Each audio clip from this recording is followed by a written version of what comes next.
మురళీమోహన్ గారికి.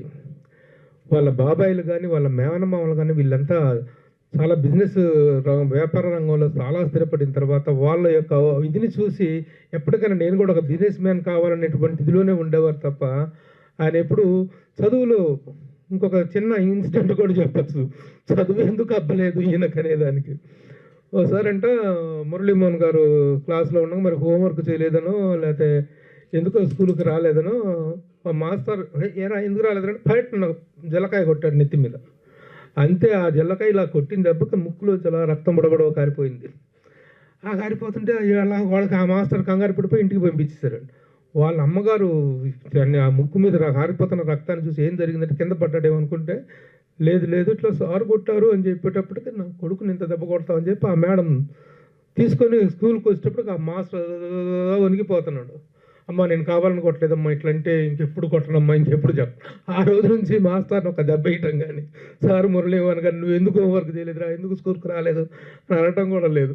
దాంతో సార్ చదువు అలా అలా అలా అలా సాగిందనమాట. సో ఆ విధంగా స్కూల్ లైఫ్లో కానీ కాలేజీ లైఫ్లో కానీ చదువు మీద కంటే కూడాను క్యారెక్టర్ మీద కాన్సన్ట్రేట్ చేసినటువంటి వ్యక్తి అయినా.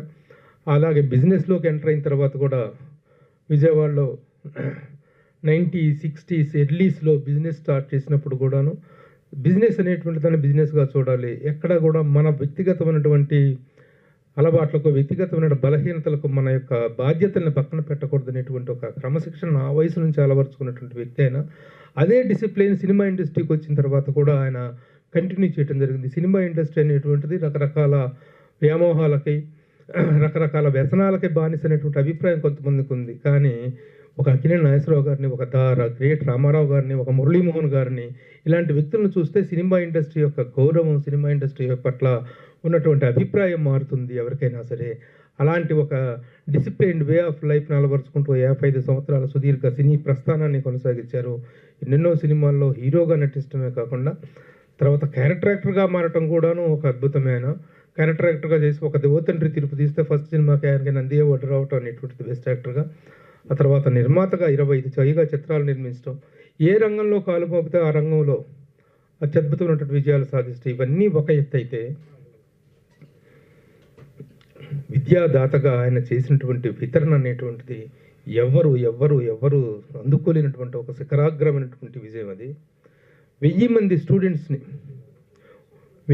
స్టూడెంట్స్ని ఒక్కొక్కరికి సంవత్సరానికి 1,25,000 అంటే దాదాపు 5 లక్షల రూపాయలు ఒక్కొక్క విద్యార్థి మీద వెచ్చిస్తూ ఒక్కొక్క విద్యార్థి మీద 5 లక్షల రూపాయలు వెచ్చిస్తూ 1000 మందిని చదివించారంటే ఆ లక్కేంటి ఒకసారి చూడ అప్పాజీ ఎంత ఫిగర్ అవుతుందో చూడు ఒకసారి.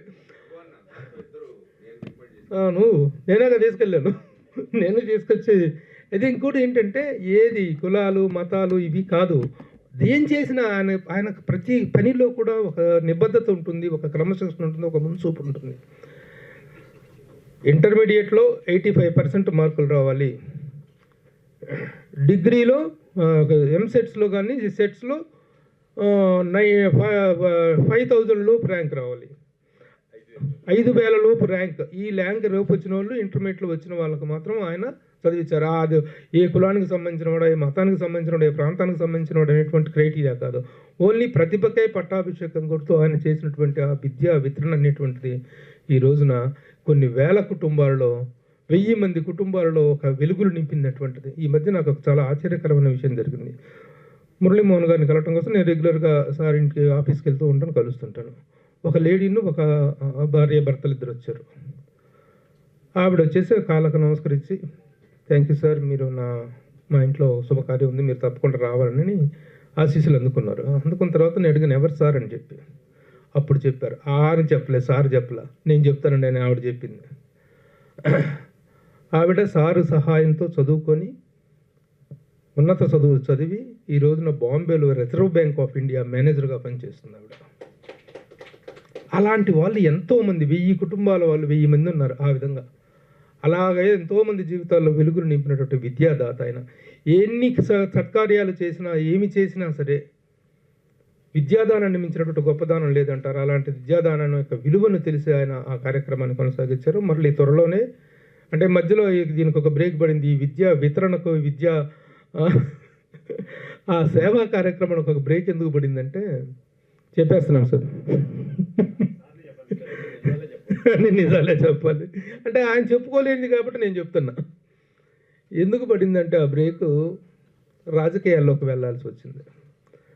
చాలా చాలా బలత్కారమైనటువంటి పరిస్థితుల్లో రాజకీయాల్లోకి వెళ్ళి ఎంపీగా పోటీ చేసి ఒకసారి గెలిచి ఓడిన ఎంపీ అయిన ఫస్ట్ టైం గెలిచి ఓడిన ఎంపీ అంటే అర్థం ఏంటంటే రిజల్ట్ అంతా వచ్చి Muralimohan is declared as the MP అన్న తర్వాత కొద్ది క్షణాల్లో రిజల్ట్ మారిపోయింది రకరకాల రాజకీయ కారణాల వల్ల రాజమండ్రి పార్లమెంటరీ నియోజకవర్గంలో. సరే ఆ పరిణామాలను మనం చూడలేము. అది గెలిచి ఓడిన సందర్భము. తర్వాత ఏ నియోజకవర్గంలో అయితే అతను ఓడిపోయారనుకున్నారో అదే నియోజకవర్గంలో అత్యధిక మెజారిటీతో 1,75,000 మెజారిటీతోటి ఆయన మరలా రాజమండ్రి పార్లమెంటు స్థానానికి ఎన్నికయ్యి ఆ రాజమండ్రి పార్లమెంటుకి ఆయన 5 సంవత్సరాల కాలంలో చేసినటువంటి సేవలు, ఆయన చేసినటువంటి ఆ ఎంపీ లాడ్స్ని ఎంత సద్వినియోగం చేశారు. అదే నేను చెప్తున్నాను కదా, ఏట్లో వేసినా ఎంచి వేయాలనేటువంటి ఒక గొప్ప క్రమశిక్షణ, ఆర్థిక క్రమశిక్షణ కలిగినటువంటి వ్యక్తి ఆయన. ఆ విధంగా పార్లమెంటేరియన్గా కాదు అద్భుతమైనటువంటి సేవలు అందించారు.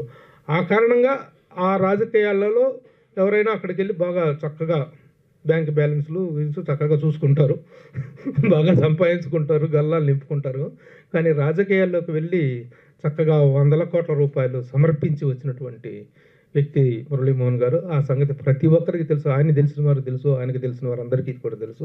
అందువల్ల ఈ విద్యా వితరణ అనేటువంటి ఒక గొప్ప కార్యక్రమానికి బ్రేక్ పడింది. కానీ దాన్ని కూడా మరలా కొనసాగించేటువంటి ప్రణాళికలు ఆయన రూపొందించుకున్నారు.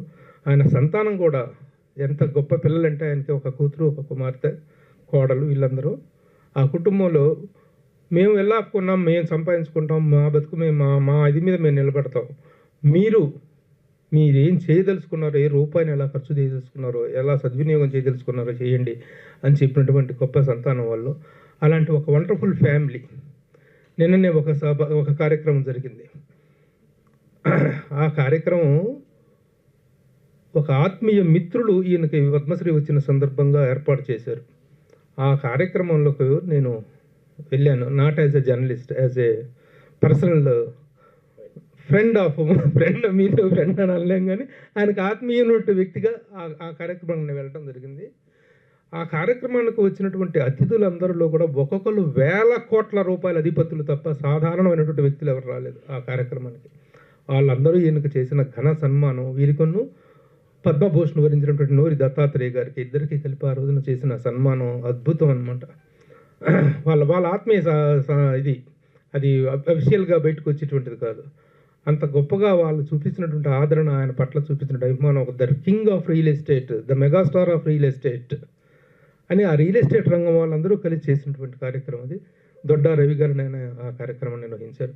సో ఈ విధంగా ఎటు చూసిన అభినందనల పరంపరలో ఆనంద ఉత్సాహాల మధ్య ఉన్నటువంటి మురళీమోహన్ గారు 86వ జన్మదినాన్ని, ఇది కూడా ఒక అద్భుతమైన విషయం ఏంటంటే, మొన్న 23వ తారీఖున ఆయనకి పద్మశ్రీ అవార్డును రాష్ట్రపతి చేతుల మీదుగా అందుకున్నారు.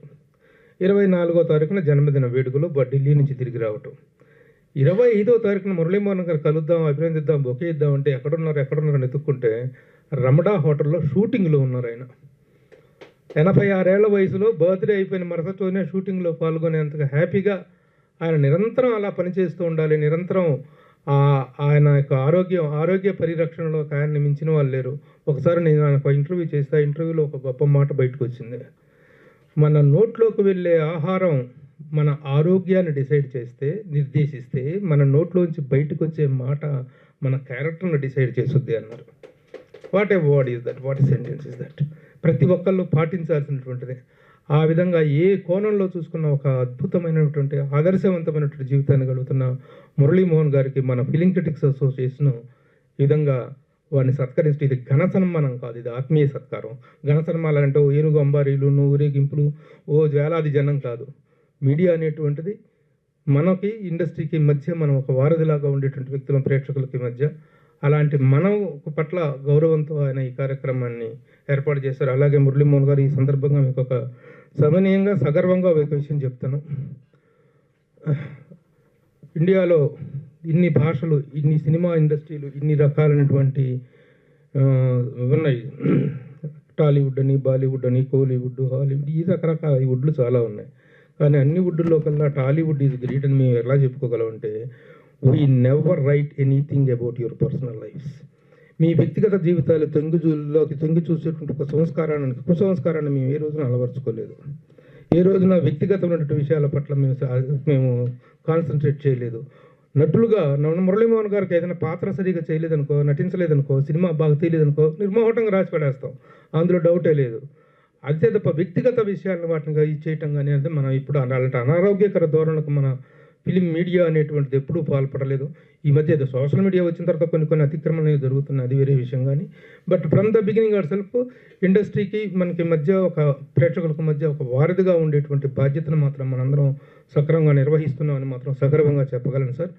ఈ సందర్భంగా ఏర్పాటు చేసినటువంటి ఈ మధ్యకాలంలో I also congratulate our film critics association committee for doing a wonderful job. ఏ సందర్భం వచ్చినా కూడా ఆ సందర్భానికి తగినట్లుగా రెస్పాండ్ అవుతూ కార్యక్రమాలు నిర్వహిస్తూ, ఇలాంటి అభినందన కార్యక్రమాలు కావచ్చు, ఎవరైనా బర్త్డే వచ్చినప్పుడు కార్యక్రమాలు కావచ్చు, అన్నీ కూడా చాలా చక్కగా టైం టు టైం చేసుకుంటూ వెళ్తుంది మన నూతన committee.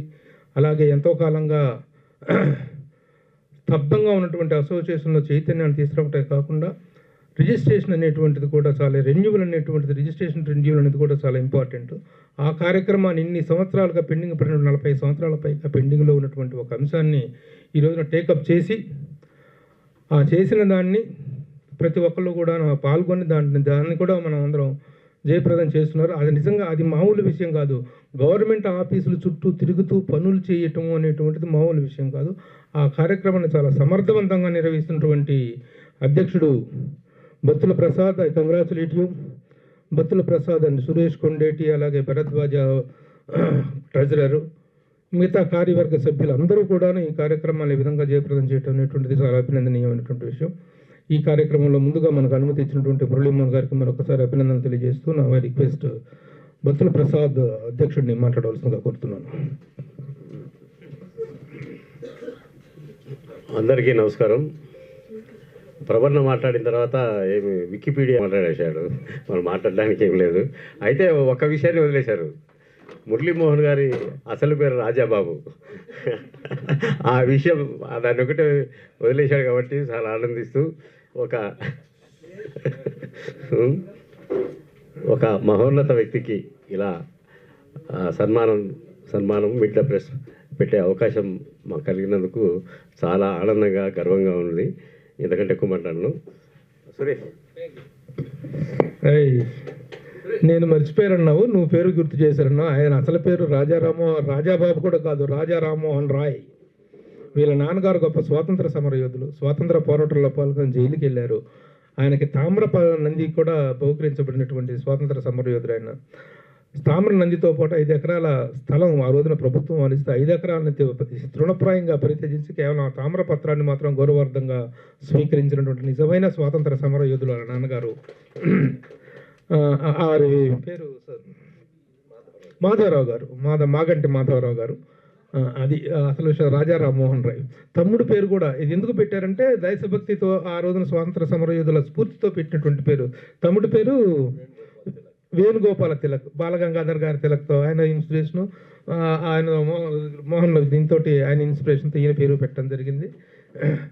So now I request Suresh to say few words. Cinema పాత్రికేయులు అందరూ కలిసి ఈరోజు పద్మశ్రీ వచ్చిన సందర్భంగా మురళీమోహన్ గారిని సత్కరించుకోవడం చాలా చాలా సంతోషంగా ఉంది, గర్వంగా కూడా ఉంది. కొంచెం లేట్గా వచ్చినా కానీ ఆయన పద్మశ్రీ అందరికీ హ్యాపీ. పాత్రికేయులతో అందరికీ అంటే ఇండస్ట్రీ అందరికీ హ్యాపీగా ఉంటే మాకు కూడా హ్యాపీగా ఉంటుందని తెలియపరచడం కోసం ఈరోజు ఈ ఏర్పాటు చేయడం జరిగింది. దీనికి అడిగిన వెంటనే యాక్సెప్ట్ చేసినందుకు Muralimohan thank you sir, thank you so much. ఆయన అజాత శత్రువు అనే విషయం అందరికీ తెలిసిన విషయమే. సో అలాగే ఎవరికి ఇండస్ట్రీలో ఎవరికి ఏ ప్రాబ్లం వచ్చినా నేనున్నానండి ముందుండే వ్యక్తి మురళీమోహన్ గారు. అలాగే పాత్రికేయులు కూడా నా విషయంలో కూడా ఒకసారి అలాగే నాకు సపోర్ట్ చేస్తూ ఎంతో ఉత్సాహాన్ని ఇస్తూ ముందుకు తెచ్చారు. బాగున్నప్పుడు సక్సెస్ఫుల్ ఉన్నప్పుడు అందరూ నావాడే అని చాలామంది అంటూ ఉంటారు. కొంచెం అటు ఇటుకేటప్పటికి కొంచెం దూరంగా జరుగుతారు. కానీ మురళీమోహన్ గారు అలా కాదు, నేనున్నాను, నువ్వు గో హెడ్ అనే ఒక మానసిక ధైర్యాన్ని ఇచ్చే ఏకైక వ్యక్తి మురళీమోహన్ గారు, దాంట్లో డౌట్ లేదు. సో ఈరోజు ఈ సత్కారం వచ్చిన పాత్రికేయ మిత్రులందరికీ, మా కమిటీ మెంబర్స్ అందరికీ thank you so much. Senior పాత్రికేయులు ఇప్పుడే విచ్చేసినటువంటి బాలరెడ్డి గారు. మొత్తం మురళీమోహన్ గారికి ఇచ్చి సత్కరించడంలో ఎంతో సముచితంగా ఫీల్ అవుతున్నాను నేను. ఎందుకంటే ఆయన చేసిన సేవలు అంటే విద్యాదానం, అన్ని దానాలలోకెల్లా విద్యాదానం గొప్పదంటారు. అలా ఆయన ఎంతోమందికి విద్యను ప్రసాదించారు. ఇందులో యాక్చువల్గా నా రికమెండేషన్తో నేను ఒక ఇద్దరికి రికమెండ్ చేయడం జరిగింది మురళీమోహన్ గారికి. వాళ్ళిద్దరు కూడా చదువు పూర్తి చేసుకున్నారు. బట్ వాళ్ళు వేరే బోర్డ్స్ అనేది నాకు తెలియదు. బట్ అదొక ఆనందం. అంటే నాకు ఎవరో రికమెండ్ చేస్తే నేను మురళీమోహన్ గారి దగ్గరికి తీసుకెళ్తే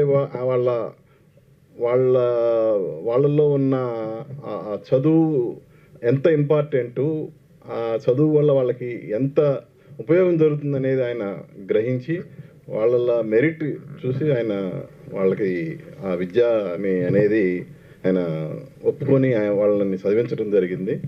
సో డెఫినెట్గా అలా ఎంతోమంది నాకు తెలిసి, కోర్స్ ఆ రికార్డ్స్ అన్నీ మురళీమోహన్ గారి దగ్గర ఉన్నాయో లేవో నాకు తెలియదు, కానీ వాళ్ళ తర్వాత వచ్చి మేము మీ ద్వారా ప్రయోజకులమయ్యామని ఆయన దగ్గర చెప్పినప్పుడు ఆ ఆనందం అనేది అసలు మర్చిపోలేము.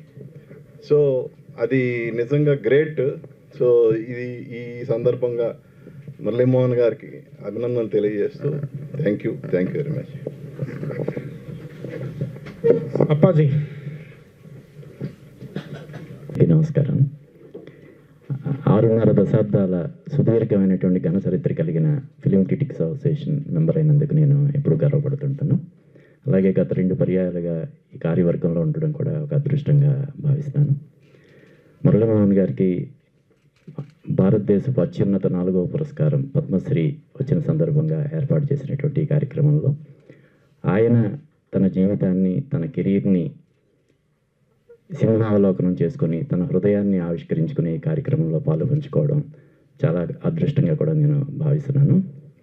ఇందాక ప్రభు గారు చెప్పినట్టు మురళీమోహన్ గారు ఒక స్ఫూర్తి ప్రదాత. ఆయన పాటించే సమయ పాలన, క్రమశిక్షణ, వాక్య పరిపాలన, ఆర్థిక క్రమశిక్షణ, అలాగే ఆరోగ్య పరిరక్షణ మనందరికీ కూడా చాలా స్ఫూర్తిదాయకమైనటువంటి విషయాలుగా నేను భావిస్తున్నాను. ఆయన పార్లమెంట్ సభ్యుడిగా ప్రాతినిధ్యం వహించినటువంటి రాజమండ్రి వాసిగా కూడా నేను చాలా గర్వపడుతుంటాను. సో ఈ కార్యక్రమంలో పాల్పంచుకునే అవకాశాన్ని ఇచ్చిన అందరికీ కూడా కృతజ్ఞతలు తెలియజేస్తూ సెలవు తీసుకుంటున్నాను. Thank you. Vice president Janardhan.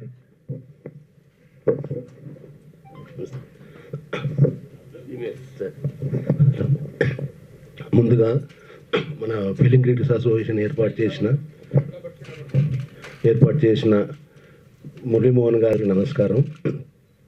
విద్యారంగంలో, సినిమా రంగంలో, మన రాజకీయ రంగంలో సుదీర్ఘ అనుభవం ఉన్న మురళీమోహన్ గారికి, సుదీర్ఘ చరిత్ర ఉన్న ఫిలిం క్రిటిక్స్ అసోసియేషన్ ఆహ్వానం మేరకు ఈ మీడియా ప్లేస్ చేసిన మురళీమోహన్ గారికి థ్యాంక్స్, కృతజ్ఞతలు చెప్తూ, ఇంకా మొన్న చెప్పినట్టు పద్మశ్రీతో పాటు పద్మభూషణ్ ఇంకా ఎన్నో అవార్డులు వచ్చి మీడియా మిత్రులతో సంబంధం ఉండి ఆయన ఇంకా ఎత్తు ఎదగాలని ఆయనకు శుభాకాంక్షలు తెలియజేస్తున్నాను. Thank you. బాలరెడ్డి గారు రెడీయా? మీరు రండి. బట్ మురళీమోహన్ గారు వేరే కార్యక్రమానికి వెళ్ళాల్సిన ఇది ఒకటి ఉంది. Thank you. ఆయనకి ఎప్పుడో రావాల్సిన అవార్డు అది. సరే, గౌరవ అధ్యక్షులు ప్రభు, కార్యదర్శి బత్తుల ప్రసాద్ గారు,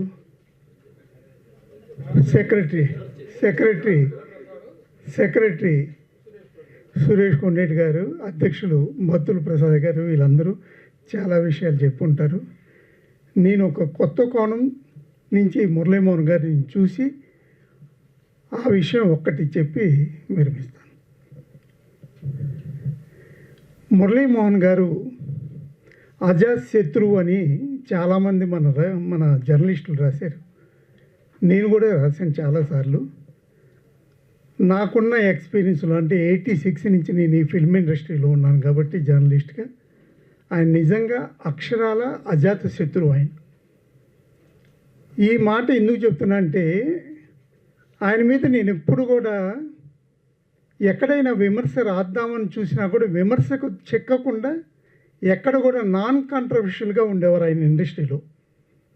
సరే ఒక్క ఇండస్ట్రీలోనే అంటే ఆయన రియల్ ఎస్టేట్ రంగంలోకి వచ్చినా కూడా చాలామంది రియల్ ఎస్టేట్ రంగంలో కాంట్రవర్షియల్ తెలిసి తెలియక అంత పెద్ద ఎస్టేట్లోకి వెళ్ళినప్పుడు కొన్ని తప్పులు ఒప్పులు జరుగుతుంటాయి. తప్పులు జరిగినప్పుడు పత్రికల వాళ్ళు ఆ తప్పుల్ని ఎత్తి చూపడం సహజం. ఎక్కడైనా మురళీమోహన్ గారు ఆ తప్పులో కనబడతారని చూస్తే ఇవాల్టి వరకు ఆ తప్పు ఎక్కడ ఆయన చేయలేదు, కనిపించలేదు. అది చాలా గ్రేట్ అంత పెద్ద రంగంలో ఉండి. ఇంకొక పాయింట్, సినిమా కళాకారుడు ఒక్క సినిమానే నమ్ముకోకుండా ఆల్టర్నేటివ్ ఉండాలి అని చెప్పడానికి, ఇన్స్పైర్ చేయడానికి మార్గదర్శకులు మన తెలుగు సినీ పరిశ్రమకు మురళీమోహన్ గారు. ఆయన కేవలం సినిమా మీదే ఆధారపడకుండా ఇది ఎప్పటికైనా ఫేడ్ అవుతుంది అనుకుంటూనే మరొక ప్రత్యామ్నాయం ఆయన చూసుకొని అటువైపు వెళ్ళి ఆ రంగంలో కూడా ఆయన అగ్రశ్రేణి వ్యాపారవేత్తగా legend, cine legend to top ఎంటర్ప్రెన్యూర్గా ఆయన రియల్ ఎస్టేట్ రంగంలో ల్యాండ్ లార్డ్గా ఇవాళ మన అందరం తెలుగు సినీ జర్నలిస్టులందరూ గర్వపడే విధంగా ఆ స్థాయికి చేరారు. ఆయనకి ఇవాళ హైదరాబాదులో రియల్ ఎస్టేట్ రంగానే జయభేరి పేరు ధ్వనిస్తుంది. మురళీమోహన్ గారు ప్రతిధ్వనిస్తారు ఆయన. ఎందుకంటే ఆయన సాధించిన విజయాలు ఈ రంగంలో సామాన్యమైన కావు. అసలు రియల్ ఎస్టేట్ అనగానే మన సినీ రంగం నుంచి మురళీమోహన్ గారి పేరు ప్రతి సామాన్యులకు కూడా గుర్తుకొస్తుంది. అంతటి విజయాన్ని సాధించారు. అది ఒక్కటే కాకుండా ఆయన ఎంతోమందికి ఆ రంగంలో ఉపాధి కల్పించారు. ఆయనకి అభినందనలు చేస్తూ ముఖ్యంగా ఈ పద్మశ్రీ రావడం అనేది తెలుగు సినీ పరిశ్రమకు చాలా ఆనందకరమైన విషయం. తెలుగు సినీ పరిశ్రమ ఈ సందర్భాన్ని పురస్కరించుకొని పెద్ద ఎత్తున ఒక వేదికను ఆయన కోసం ఏర్పాటు చేయాలని నేను కోరుతున్నాను. నమస్కారం అండి. గిరిధర్ సార్.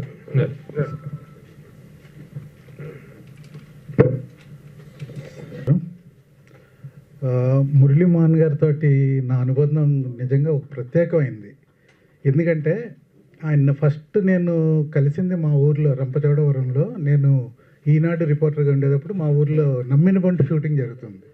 అప్పుడు ఫస్ట్ నేను కలిసినప్పుడు నాకేంటంటే జర్నలిజంలోకి అప్పుడే కొత్తగా వచ్చిన 82లో వచ్చా. అప్పుడు 84 కదా, 84 ఆర్ 80 ఆ ఇయర్లో వెళ్తే అసలు అసలు నేను షాక్. ఒక సినిమా పర్సన్ ఎంత బాగా మాట్లాడారంటే ఒక గంట కూర్చున్నాం. పైగా నేను ఎన్టీఆర్ గారి ఫ్యాను. 82 నుంచి తెలుగుదేశం పార్టీలో తిరుగుతూ ఉండేవాడిని అక్కడ ఈనాడు రిపోర్టర్గా ఉండటంతో. అలాగా సార్ కూడా ఎన్టీఆర్ గారు అంటే చాలా ప్రత్యేకమైన అభిమానం కాబట్టి అలాగా టాపిక్లు నడిచాయి. కానీ అప్పుడు ఫస్ట్ నేను చేసిన ఇంటర్వ్యూ మురళీమోహన్ గారే. ఫిలిం ఆర్టిస్ట్ నేను చేసిన ఫస్ట్ ఇంటర్వ్యూ. కానీ దురదృష్టవశాత్తు ఏంటంటే అది పబ్లిష్ కాలేదు ఆ ఇంటర్వ్యూ. అది భగవంతుడు కూడా ఎలాగ ఆ కోరిక నెరవేర్చారంటే ఆ తర్వాత సినిమా జర్నలిస్ట్గా హైదరాబాద్ వచ్చిన తర్వాత చిన్నబాబు షూటింగ్ జరుగుతుంది. నేను ఫస్ట్ వెళ్ళిన షూటింగ్ చిన్నబాబు అన్నపూర్ణ స్టూడియోలో జరుగుతుంటే బయట అక్కడ కుర్చీలో ప్రశాంతంగా కూర్చున్నారు మురళీమోహన్ గారు. ఎందుకంటే నేను అన్ని సంవత్సరాలు అయింది గుర్తుంటుందా లేదా, అవును కదా అన్నారు. ఇలాగ నేను సితారాలో నాకు అప్పుడు వినాయకరావు గారు తీసుకెళ్ళి పరిచయం చేసి ఇలాగ సితారాలో కొత్తగా జాయినంటే వినాయకరావు గారు చెప్పారు, సార్ నా ఫస్ట్ ఇంటర్వ్యూ నేను మిస్ అయ్యాను, మళ్ళీ ఇది ఛాన్స్ దొరికితే ఒకసారి నేను ఆయన ఇంటర్వ్యూ చేస్తానంటే మాట్లాడు ఏం పర్వాలేదు అని అన్నాడు. వినాయకరావు గారు ప్రోత్సాహంతో ఫస్ట్ ఇంటర్వ్యూ మరలా సితారాలో ఆయనదే చేశాను. అలాగా నాకు మురళీమోహన్ గారితో ఒక ప్రత్యేకమైన అభిమానం. ఆ తర్వాత ఇంకా ఆయన ఇంకా రెగ్యులర్గా కలుస్తూ ఉండేటప్పుడు నిజంగా నేను ఒక్కటి మాత్రం సినిమా ఇండస్ట్రీలో ఇలాంటి పర్సన్స్ని చూడలేమండి, చాలా రేర్. ఎందుకంటే ఈరోజు వెళ్ళి sir I'm so and so అని పరిచయం చేసుకుంటే నెక్స్ట్ డే క్వశ్చన్ మార్క్ తోటి చూసేవాడు ఎవరని. అలాంటి పరిస్థితుల్లో ఆయన 3 years 2 years తర్వాత కూడా ఆయన గుర్తుపెట్టుకున్నా అప్పుడు కలిసాం కదా అది. అలాగా నాకు తర్వాత చాలా సార్లు కలిసాము, ఇంటర్వ్యూలు చేసాము. అలాగా అంతేకాకుండా నాకు ఒక్కటి మాత్రం చెప్పాలనిపిస్తుందండి. ఇప్పుడు చాలామంది ఆయన గురించి అజాతశత్రువు అది ఇది అని చెప్పారు. ఇలాంటి మంచి మనసున్న మనిషి నాకు సినిమా ఇండస్ట్రీలో ఎక్కడా కనిపించదు. అది మాత్రం నేను ఖచ్చితంగా చెప్తాను. ఆయనకి భగవంతుడు 100 ఏళ్ళు ఆయురారోగ్యాలు ప్రసాదించాలి దేవుణ్ణి కోరుకుంటూ సెలవు తీసుకుంటాను. ఆయుష్ విషయంలో ఎలాంటి అనుమానాలు అవసరం లేదు. ఎందుకంటే వాళ్ళ నాన్నగారు 96 సంవత్సరాలు బ్రతికారు, వాళ్ళ అమ్మగారు 102 సంవత్సరాలు బ్రతికారు. ఆ జీన్స్ మంచి మీట్ ది ప్రెస్ కార్యక్రమం చేసిన మురళీమోహన్ గారికి కృతజ్ఞతలు, ధన్యవాదాలు.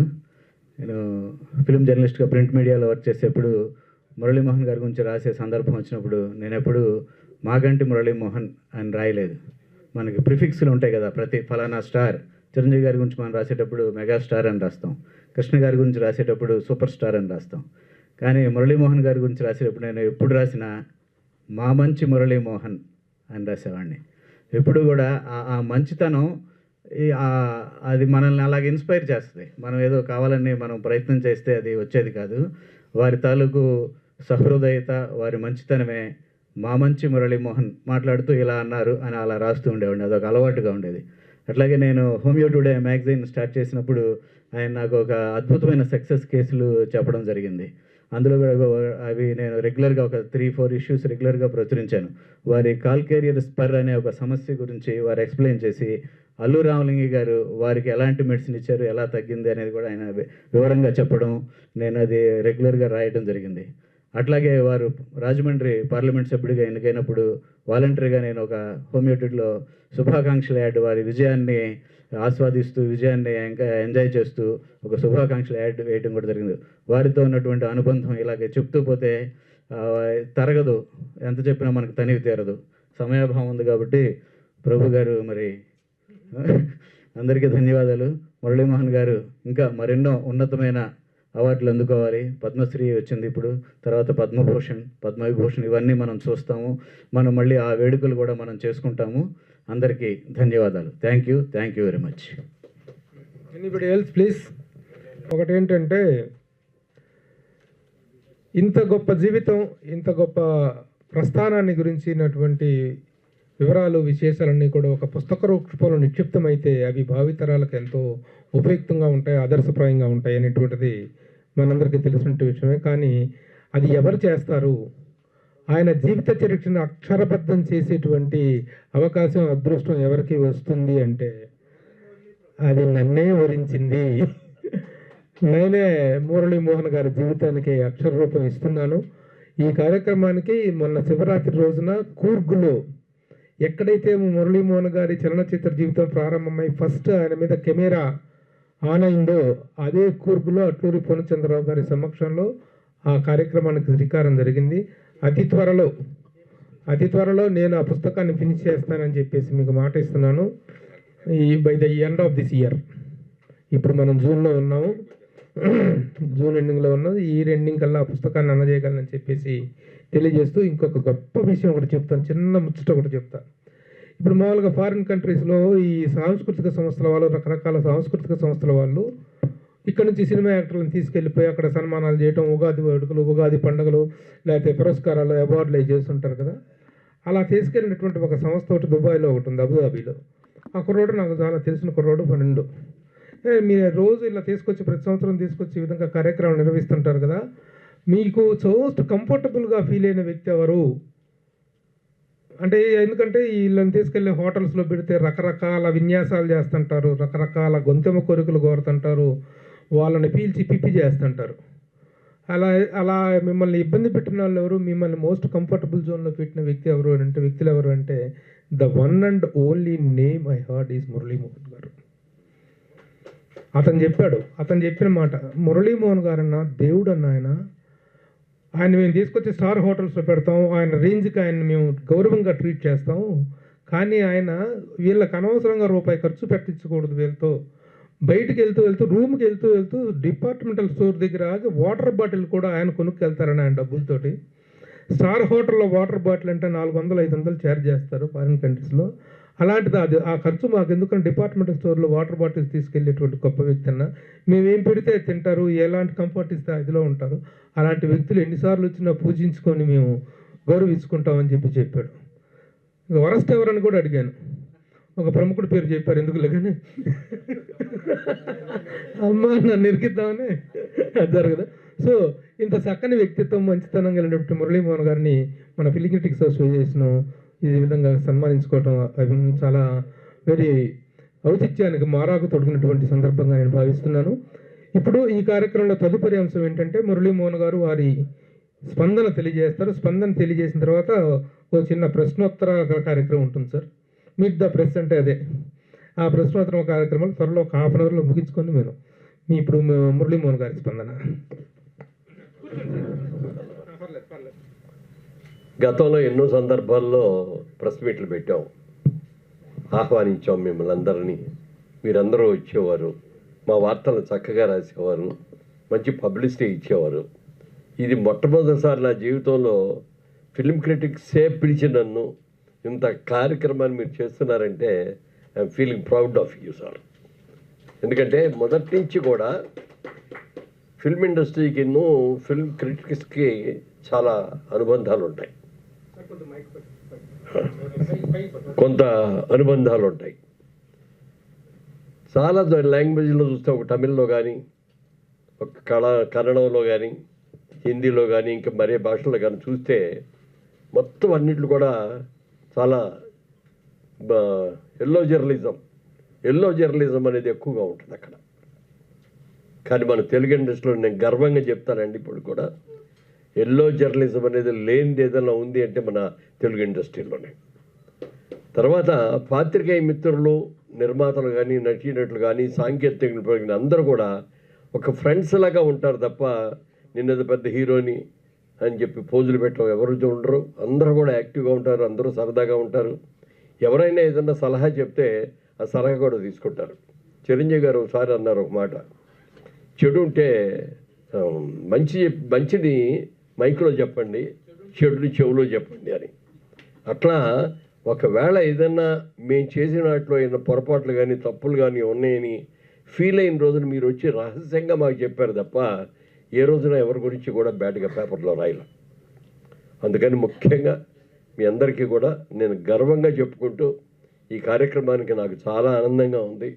మొట్టమొదటిసారిగా ఇట్లా పాత్రికేయ మిత్రులు ఏర్పాటు చేసినటువంటి కార్యక్రమంలో పాల్గొనే అవకాశం రావటం చాలా సంతోషంగా ఉంది. ప్రభు గారు చెప్పగానే అన్నాను, తప్పకుండానండి ఫస్ట్ కార్యక్రమం అందే చేద్దాం, ఇది అయిన తర్వాతే దేనికైనా వెళ్దాం అని చెప్పడం జరిగింది. చాలా ఆఫర్స్ వచ్చాయి, అన్నీ అట్లా పెండింగ్లో పెట్టించాను. ఎందుకంటే ఇవాళ మీ కార్యక్రమంలో వచ్చే ప్రచారం ఇంత అంత కాదు. మిగిలిన వాళ్ళు ఎవరు చేసినా 4 ఛానల్స్ 3 ఛానల్స్లో వస్తాయి, కానీ మొత్తం ఇండస్ట్రీ అంతా ఇక్కడ నుంచి అందరికీ కూడా వెళ్ళే అవకాశం ఉంది. కాబట్టి ఇంత మంచి అవకాశం నాకు ఇచ్చినందుకు మీ అందరికీ హృదయపూర్వకంగా నా కృతజ్ఞతలు తెలియజేస్తున్నాను. ఇక ప్రభు అన్నీ చెప్పేశాడు, నేను చెప్పకుండానే. ఏదేమైనా ఒక పల్లెటూరు నుంచి, అంటే మా ఊరిలో చాలామంది స్వాతంత్ర సమరయోధులు ఉండేవారు.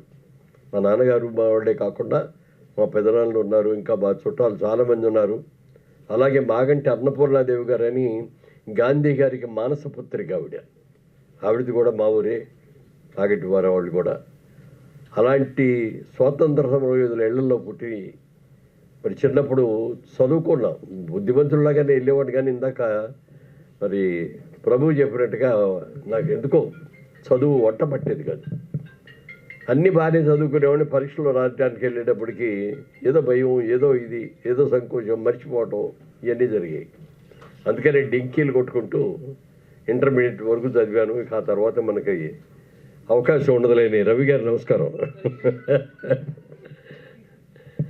ఉంటుందిలే అని చెప్పి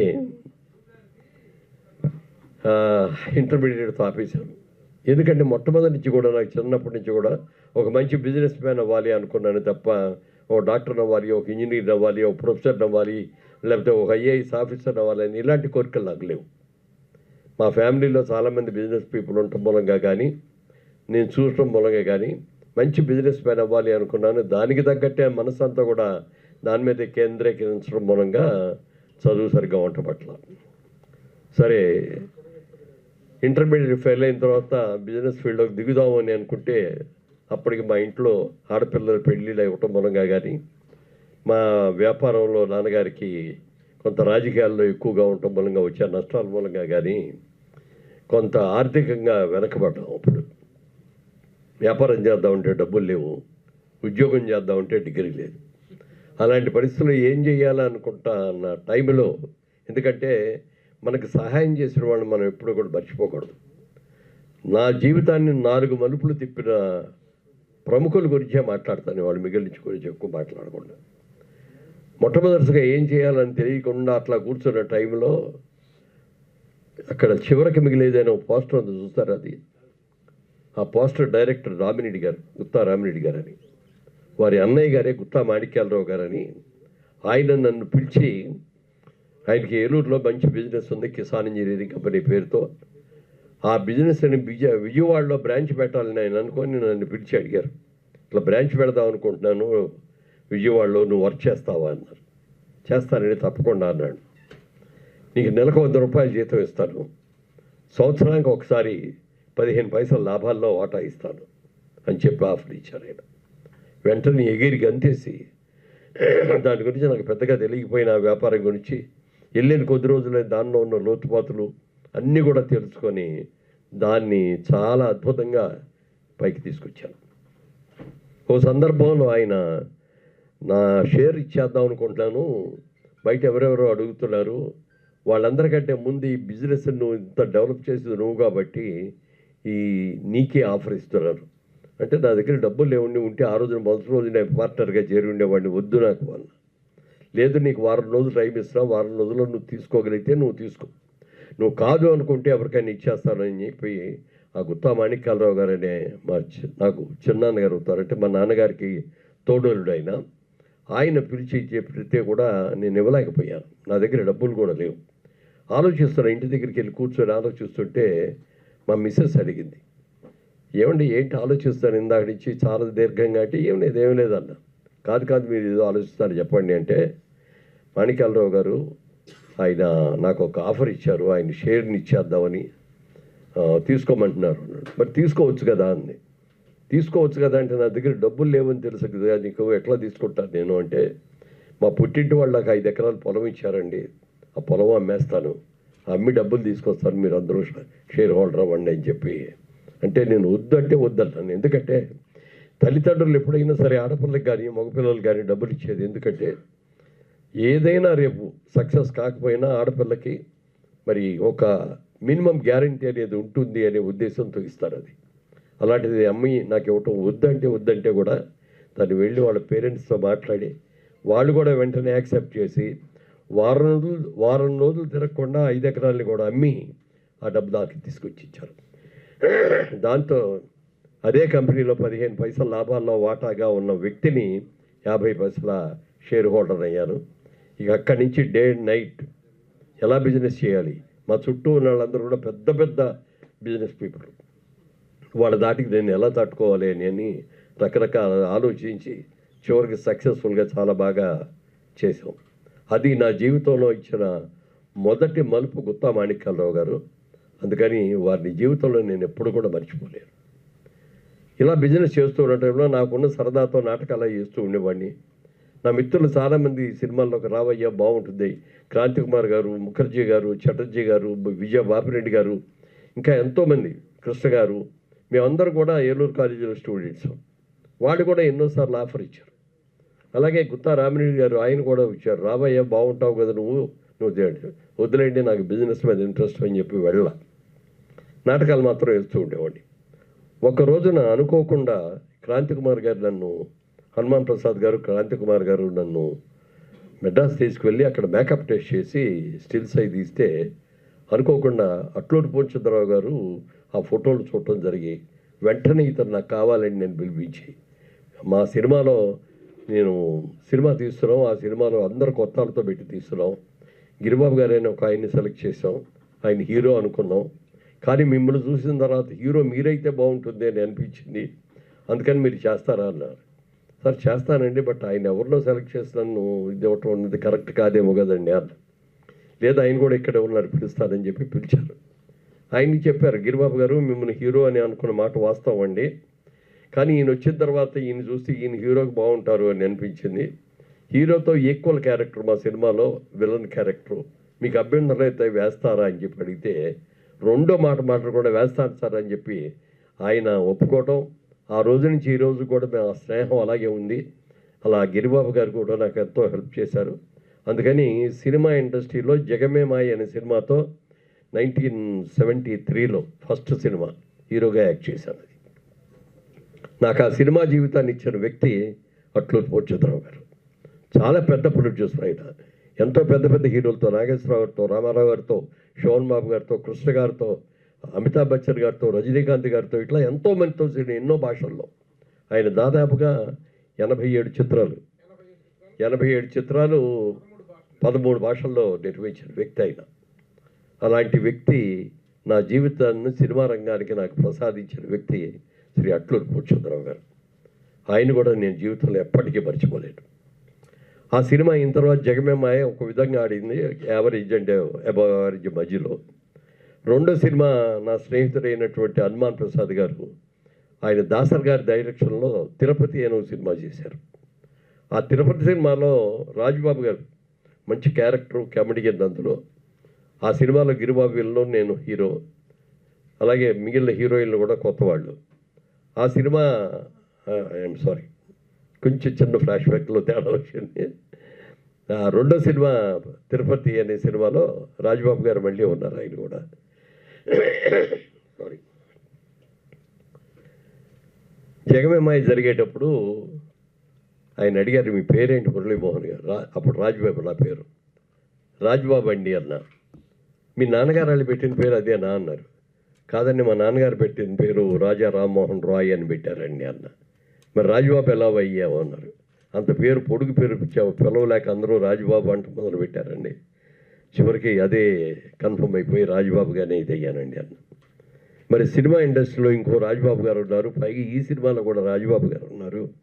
హీరో రాజుబాబు గారు, కమెడియన్ రాజుబాబు గారు అంటే బాగోదు, కాబట్టి మీ పేరు మార్చితే బాగుంటుంది అని అనుకుంటా, మీకు అభ్యంతరం లేకపోతే మార్చుకుంటున్నారు ఆయన. సార్ నాకే అభ్యంతరం లేదండి సార్, తప్పకుండా మీరు చెప్పండి సార్ అన్న. అందుకని రాజా రామ్మోహన్ రాయ్లోంచి మోహన్ అని పెడదాం, బాగుంటుంది అని చెప్పన్నారు. అలాగే సార్ మీకు నచ్చితే పెట్టండి అన్నారు. ఇలాగే పాత్రికేయ మిత్రులందరితో కూర్చొని ప్రెస్ మీట్ జరుగుతూ, ఆ ప్రెస్ మీట్లో నన్ను గిరిబాబు గారిని ఇద్దరిని కూడా పరిచయం చేశారు. ఆ పరిచయం చేసినప్పుడు ఇట్లా మోహన్ అని పేరు పెట్టామని చెప్పారు. ఆంధ్రపత్రిక శ్రీనివాస్ గారు అని ఉన్నారు సార్, మరి సీనియర్ జర్నలిస్టులకి అందరికీ కూడా తెలుసు, చాలా సీనియర్. ఆయన వెంటనే లేచి, సార్ మోహన్ అంటే ఏదో కత్తిరించినట్టుందండి, ఫుల్ ఫ్లెడ్జ్డ్ నేమ్ లాగా లేదు ఇది, ఏదో కృష్ణమోహనో, వంశీమోహనో, రామ్మోహనో, మురళీమోహనో ఇట్లా ఏదైనా పెడితే బాగుంటుంది కదండి అన్నారు ఆయన. అనగానే పూర్ణచంద్ర మురళీమోహన్ అన్నది బాగుంది కదా, అది పెడదామా అన్నారు. నన్ను అడిగారు, అడిగితే ఓకే అండి, నాకేం అభ్యంతరం లేదండి. అలా రాజుబాబు అనే వ్యక్తిని మురళీమోహన్గా మార్పు తీసుకొచ్చి నాకు సినిమా జీవితాన్ని ఇచ్చినటువంటి అట్లూరి పూర్ణచంద్రరావు గారిని, మరి ఇంత భిక్ష పెట్టిన ఆయన్ని నేను ఎప్పటికీ మర్చిపోలేను. రెండో వ్యక్తి ఆయన నా జీవితంలో. మూడో మలుపు తిరుపతి సినిమా చేసేటప్పుడు దాసరి నారాయణరావు గారు దానికి డైరెక్టర్, నా ఫ్రెండే అతను ప్రొడ్యూసర్ హనుమాన్ ప్రసాద్ గారు. అందుకని నేను అందులో సినిమాలో యాక్ట్ చేయటమే కాకుండా ఆ సినిమా ప్రొడక్షన్ అంతా కూడా నేనే దగ్గరుండి చూసేవాడు. షూటింగ్ అంతా కూడా బెంగళూరు, మైసూరు అక్కడ జరిగింది. ఆ టైంలో నన్ను బాగా పరిశీలించారు దాసరి నారాయణరావు గారు. నా సిన్సియారిటీని కానీ, లేకపోతే నా క్రమశిక్షణ కానీ, లేకపోతే టైం మేము మెయింటైన్ చేయటంలో కానీ, ఇవన్నీ కూడా చూసి, మురళి నిన్ను పెద్ద హీరోని చేసే బాధ్యత నాదయ్యా, నా సినిమాలన్నింటిలో నువ్వు ఉంటావు అని చెప్పి దాదాపుగా 25-30 సినిమాల దాకా ఆయన సినిమాల్లో నటించే అవకాశాన్ని నాకు కలగజేసినటువంటి దాసరి నారాయణరావు గారిని నేను జీవితంలో ఎప్పటికీ మర్చిపోలేదు. ఆయన నా జీవితానికి 3వ మలుపు తిప్పిన వ్యక్తి దాసరి నారాయణరావు గారు. ఆ తర్వాత హీరోగా చాలా సినిమాలు చేసాం, సక్సెస్ఫుల్గా జరిగింది. సినిమా ఇండస్ట్రీ అక్కడి నుంచి హైదరాబాద్ షిఫ్ట్ అయ్యే పరిస్థితులు కూడా వచ్చినాయి. ఆ టైంలో 3 మిత్రులైన ఒక సినిమా తీస్తూ ఆ సినిమాలో హీరో సోహన్ బాబు గారు, నేను ఒక హీరో, చంద్రమోహన్ గారు ఒక హీరో. ఆ సినిమా చేసేటప్పుడు షూటింగ్లో ఒక రోజు సోహన్ బాబు గారు అడిగారు, మురళీమోహన్ గారు మీ ఇన్కమ్ అంతా ఎక్కడ ఇన్వెస్ట్ చేస్తున్నారు అని చెప్పి అడిగారు. అడిగితే సార్ నేను ఒక బిజినెస్ మ్యాన్ అండి, నాకు బిజినెస్ అంటే ఇంట్రెస్ట్, అందుకని బ్యానర్ పెట్టుకొని సినిమాలు తీస్తున్నానండి అన్న. వెరీ గుడ్, అది బాగుంది, చాలా బాగా చేసుకుంటున్నారు, వెరీ గుడ్ అన్నాడు. నాకు నచ్చిన సినిమాలు రైట్స్ కొనుక్కుంటున్నానండి అన్న. అది బాగానే చేసుకుంటున్నారు, వెరీ గుడ్ అన్నాడు. ఇంకా 2 డిస్ట్రిబ్యూటింగ్ కంపెనీలో షేర్ హోల్డర్గా చేరానండి. హైదరాబాద్లో ఉన్న డిస్ట్రిబ్యూటింగ్, తెలంగాణలో ఉన్న డిస్ట్రిబ్యూటింగ్ ఒకటి, విజయవాడలో ఉన్న డిస్ట్రిబ్యూటర్, రెండిట్లోనూ పార్ట్నర్గా చేరానండి అన్న. మీరు ఎప్పుడన్నా వెళ్ళి ఆఫీస్లో కూర్చుంటారా అని అడిగారు ఆయన. లేదండి నాకు కుదరదు కదా. అంటే వాళ్ళు కష్టపడి సంపాదించి మీకు లాభాలు పంచుతారంటే మీరు నమ్ముతున్నారా అన్నాడు. అని ఎవరు కూడా మీకు అట్లాంటివి చేయరు, అది మాత్రం మీరు చేసే తప్పు అండి అని సోహన్ బాబు గారు అన్నారు. సార్ అలాంటి వాళ్ళు కాదండి, వాళ్ళు చాలా నీతివంతులు, నిజాయితీ పరులు, ఏమీ ప్రాబ్లం లేదండి అన్న. సరే నాకు తెలిసింది చెప్పారు, మీ ఇష్టం అన్నారు ఆయన. ఆయన నోటి మాట ఏమన్నారో జరిగిందో కానీ సంవత్సరం తిరగకుండా 2 కంపెనీలు కూడా మూతపడిపోవడమే కాకుండా ఆ కంపెనీ వాళ్ళు చేసిన అప్పులు కూడా నా మీద పడి నేనే తీర్చాల్సిన పరిస్థితి వచ్చింది. బికాజ్ అందులో నేను ఒక పార్ట్నర్గా ఉండటం మూలంగా. అప్పుడు మళ్ళీ సోహన్ బాబు గారి దగ్గరికి వెళ్ళి, ఏమండి మీరు చెప్పిందే కరెక్ట్ అయిందండి, 2 కంపెనీలు కూడా మూతపడిపోయినాయి, కానీ నాదొక అనుమానం అండి, నాకంటే పెద్ద హీరో మీరు, నాకంటే సీనియర్ హీరో, నాకంటే ఎక్కువ రెమ్యూనరేషన్ తీసుకుంటారు, మరి మీ డబ్బంతా ఎక్కడ ఇన్వెస్ట్ చేస్తారండి అని అడిగాను ఆయన చెప్పాడు. అప్పుడు ఈ ప్రపంచంలో 3 వంతులు సముద్రమే ఉంది, 1 వంతే భూమి ఉంది. ఈ 1 వంతు భూమిలో మంచు పర్వతాల్లో వెళ్ళి నివసించలేము, ఎడారుల్లో వెళ్ళి నివసించలేము. కాబట్టి అన్నిటికీ సమకూలంగా ఉన్నటువంటి ల్యాండ్ అనేది చాలా తక్కువ ఉంది. ఇవాళ ప్రపంచం యావత్తు చూసుకుంటే జనాభా విపరీతంగా పెరిగిపోతుంది. రాబోయే రోజుల్లో ల్యాండ్కి మంచి డిమాండ్ ఉంటుంది అని నేను నమ్మి నా ప్రతి రూపాయిని కూడా నేను దాని మీద అవసరమైతే అప్పు చేసి కూడా ల్యాండే కొంటున్నానని చెప్పాడు. అప్పుడు ఎంక్వైరీ చేస్తే మెడ్రాస్ చుట్టుపక్కల ఎన్ని ల్యాండ్స్, అసలు ఎన్ని బిల్డింగ్స్ కట్టారో చెప్పడానికి లేదు. నిజంగా నాకు మాత్రం అది కురుక్షేత్ర యుద్ధం జరిగినప్పుడు అర్జునుడు అస్త్రం నాకు నేను అప్పుడు గీతోపదేశం కృష్ణుడు చెప్తారు, నేనందరూ కూడా నా బంధువులు అందరూ ఉన్నారు, వాళ్ళందరినీ నేను చంపుతున్నాను, నాకు ఇష్టం లేదు అని చెప్పి ఆయన అస్త్ర సన్యాసం చేస్తే వెంటనే కృష్ణ భగవానుడు, రథసారథిగా ఉన్న కృష్ణ భగవానుడు గీతోపదేశం చేశారు. ఆయన ఆ గీతోపదేశం తర్వాత ఆయన అన్ని తెలుసుకొని అక్కడి నుంచి చేశారు. ఆయనకి ఎలా అయితే కృష్ణుడు అర్జునుడికి గీతోపదేశం చేశాడో నా జీవితంలో నాకు శోభన్ బాబు గారు గీతోపదేశం చేశారు. అక్కడి నుంచి ప్రారంభించి ఎక్కడ వీలైతే అక్కడ నాకు వచ్చిన సంపాదన బట్టి మెడ్రాస్లో చిన్న చిన్న సైట్లు కొనుక్కోవటం, లేకపోతే ఇళ్ళు కొనుక్కోవటం, ఇట్లా చేసుకుంటూ వచ్చాను. ఇండస్ట్రీ ఇక్కడికి షిఫ్ట్ అయిపోయిన తర్వాత అప్పటిదాకా నేను హీరోగా నటించిన నేను ఇక్కడి నుంచి నేను హీరోగా బ్యాక్ చేయను, నా ఏజ్ 60 ఏళ్ళు వచ్చేసి అని చెప్పి అనౌన్స్ చేసి ఆ రోజు నుంచి క్యారెక్టర్ యాక్టర్లు వస్తే చేస్తాను కానీ లేకపోతే చేయను అని చెప్పి అంటం జరిగింది. హైదరాబాద్ వచ్చిన తర్వాత క్యారెక్టర్ యాక్టర్గా కూడా నాకు పెద్దగా సక్సెస్ఫుల్గా ఎందుకు రాలేదు అంటే 4-5 సినిమాలు వచ్చి చేస్తాంటే అందరూ హీరో ఫాదర్ లాగా లేడండి, హీరో అన్నయ్యలాగా ఉన్నాడు, లేకపోతే హీరోయిన్ అన్నయ్యలాగా ఉన్నాడు అని ఇట్లా అన్నారు. అది నా పర్సనాలిటీ నాకే డిజర్వ్డ్ అయింది ఆ క్యారెక్టర్ యాక్టర్ చేయడానికి. తర్వాత కొన్ని సినిమాల్లో వచ్చినాయి. అప్పుడు ఆలోచించాను, సినిమానే నమ్ముకొని మనం ఉంటే ఇంకా బయటికి పైకి రాలేము, సంపాదించిన 4 డబ్బులు ఇవాళ కాకపోతే ఇంకో 10 ఏళ్ళ కన్నా అయిపోతాయి, ఏం చేయాలి అని ఆలోచించి మళ్ళీ నాలో ఉన్న బిజినెస్ మ్యాన్ బయటకు వచ్చి శోభన్ బాబు గారు చెప్పిన మాట నాకు గురుతుల్యంగా అనిపించి ఆయన చెప్పినట్టుగా ల్యాండ్ మీదకి సంబంధించిన బిజినెస్ చేద్దాం అనే ఆలోచన వచ్చింది. వచ్చి ఇక్కడ హైదరాబాద్లో ఉన్న ఫ్రెండ్స్ని అందరినీ కూడా అడిగి ఇట్లా రియల్ ఎస్టేట్లోకి వద్దాం అనుకుంటున్నానంటే, హైదరాబాద్లో నీలాంటి వాళ్ళు పనికిరారు, ఇక్కడంతా రౌడీయిజం, గూండాయిజం, మోసాలు, దగాలు ఎన్నో ఉంటాయి రియల్ ఎస్టేట్లో, నీ మెంటాలిటీకి అది సరిపోదు, వద్దు అన్నారు. సార్ మీరందరూ కాయిన్కి వన్ సైడ్ చూస్తాను, నేను కాయిన్కి సెకండ్ సైడ్ చూస్తున్నానండి అన్న. అదేమిటి అన్నారు. బొమ్మ బొరుసు రెండు ఉంటాయి, మీరు బొరుసు చూస్తున్నారని నేను బొమ్మను చూస్తున్నానండి అన్న. అదేమిటి అన్నారు ఆయన. ఇదేమిటి అనగా ఎవరైనా సరే, ఏ వ్యక్తి అయినా సరే పెళ్లి చేసుకున్న తర్వాత తనకంటూ ఒక చిన్న ఇల్లు కట్టుకోవాలి అనేది ప్రతి ఒక్కడికి ఆశ ఉంటుంది. అది పెద్ద ఇల్లా చిన్న ఇల్లు అనేది వాళ్ళ స్తోమతను బట్టి ఉంటుంది. ముందే ఇల్లు కట్టుకునే స్తోమత లేకపోయినా ఒక స్థలం అన్నా కొనుక్కుందాం, 200 గజాల స్థలం అన్నా కొనుక్కొని డబ్బులు ఉన్నప్పుడు ఇల్లు కట్టుకుందాంలే, లేకపోతే అంతగా మనం కట్టుకోలేకపోయినా మళ్ళీ అమ్మేస్తే మన పిల్లల చదువులకి వాటికి పనికి వస్తుంది, లేకపోతే వాళ్ళ పెళ్ళిళ్ళప్పుడు పనికి వస్తుంది అని చెప్పి ఇలా అనుకుంటారు. ఇది ఒక అద్భుతమైన కళ. ఈ కళని నిజం చేసే వ్యాపారం రియల్ ఎస్టేట్ వ్యాపారం అని నేను నమ్మాను. నేను అదే చేస్తాను. ఎక్కడ 1% కూడా దగా చేయటం కానీ, మోసం చేయటం కానీ, లేకపోతే ల్యాండులు ఇది మన డిస్ప్యూట్స్ ఉన్న ల్యాండ్స్ కొని అమ్మేసి వెళ్ళిపోతూ ఉంటారు. అలాంటివి కానీ నేను చెయ్యను, నీతిగానే చేస్తాను, నిజాయితీగానే చేస్తానని చెప్పి ఆ రోజున ఒక నిర్ణయం తీసుకొని ఈ రోజు వరకు కూడా ఎక్కడ రియల్ ఎస్టేట్లో చిన్న తప్పు కూడా చేయకుండా, ఈరోజు కూడా ఇన్నాళ్లలో చూస్తే చాలా బిజినెస్లు చేస్తాను. ఏ రోజున నా బిజినెస్ మీద ఎవరు కూడా ఇన్కమ్ ట్యాక్స్ రైడ్ అనేది జరగల. ఏ రోజున కూడా నా చరిత్ర మీద ఇదిగోందుకనే ఒక బ్లాక్ మార్క్ అనేది రాలా. అందుకని అంత మంచి పేరు నిలబెట్టుకోవడానికి ఈ రియల్ ఎస్టేట్ వ్యాపారానికి నాకు మంచి ఆలోచన ఇచ్చినటువంటి శోభన్ బాబు గారు కూడా మనస్ఫూర్తిగా నా జీవితంలో నేను మర్చిపోలేను.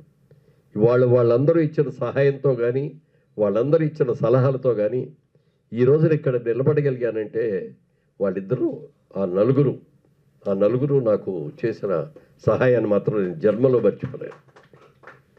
జీవితం ఉన్నంత వరకు వాళ్ళందరినీ గౌరవిస్తాను. అయితే దురదృష్టవశాత్తు 3 వెళ్ళిపోయారు. ఉన్నది పూర్ణచంద్రరావు గారు ఒక్కరే ఉన్నారు.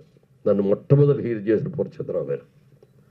ఆ పూర్ణచంద్రరావు గారికి కూడా ఏది వచ్చినా సార్ నేను ఉన్నాను అని చెప్తాడు. ఆయన చాలా పెద్ద ప్రొడ్యూసరు, చాలా పెద్ద బిజినెస్ మ్యాన్, అన్నీ కూడా అయినప్పటికీ కూడా మీకు ఏ విధంగా మీకు ఏ అవకాశం వచ్చినా చెప్పండి సార్ అని చెప్పి నేను ప్రతిసారి కనుక్కుంటా.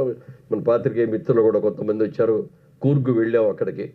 ఆయన మీకు 150 ఏళ్ళు పూర్తయిన సందర్భంగా మీకు సత్కారం నేను కూర్గులోని చేస్తాను. ఎందుకంటే నా మొదటి సినిమా చేసింది అక్కడే కూర్గులోని. 4 రోజుల పాటు అక్కడే ఉండి ఆ సినిమా జగమేమాయి షూట్కొని చేసుకుని వచ్చాము. అక్కడే ఆయన ఏదో ఒక రిసార్ట్ ప్లాన్ చేసి ఆయన చేస్తూ ఉంటే మేము అందరం కూడా అక్కడికి వెళ్ళాం. అక్కడ సత్కరించారు. ఆయన మొట్టమొదటి సత్కరించడం. ఆ సత్కారం చేసిన రోజున అప్పటికి అనౌన్స్మెంట్ కూడా వచ్చింది, పద్మశ్రీ అవార్డు వచ్చిందని. ఆ మొదటి సత్కారం ఆ కూర్గులో అదే పూర్ణచంద్రరావు గారి చేతుల మీద రజనీకాంత్ గారి సమక్షంలో, వెంకయ్య నాయుడు గారి సమక్షంలో చేసినటువంటి మొత్తం. అప్పుడు ఇంకా అవార్డు కూడా చేతికి రాలా. అలా చేసిన వ్యక్తి పూర్ణచంద్రరావు గారు. ఇక మిగిలి అనేటప్పటికీ మీకు అందరికి కూడా తెలియని ఏమీ లేవు. కాంట్రవర్సీలు వచ్చినాయి, కొన్ని రాజకీయంగా కొన్ని కాంట్రవర్సీలు వచ్చినాయి.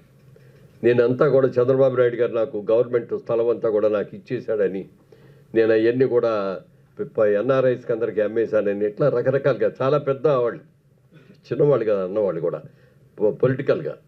ఆ పొలిటికల్గా ఉన్న వాళ్ళు అందరూ చేయటం మూలంగా నేను ఇట్లాగే ప్రెస్ మీట్ పెట్టి ఆ రోజున చాలా గట్టిగా చెప్పాను, నా జీవితంలో నేను తప్పు చేయను, నా కంఠంలో ప్రాణం ఉందగా నేను తప్పు చేయను, నా జీవితంలో ఎప్పుడూ తప్పు జరగదు. మీరు ఎవరైనా సరే నేను ఫలానా తప్పు చేశానని రుజువు చేస్తే నేను ఏ శిక్షకైనా రెడీగా ఉంటాను. అప్పుడు ఉన్న గవర్నమెంట్ ముఖ్యమంత్రి గారికి కూడా చెప్పాను, అప్పుడు వేరే గవర్నమెంట్ ఉంది, తెలుగుదేశం కాదు. మీ పోలీసులు మీ దగ్గర ఉన్నారు, రెవెన్యూ వాళ్ళు మీ దగ్గర ఉన్నారు, ప్రెస్ అంతా మీ చేతిలో ఉంది.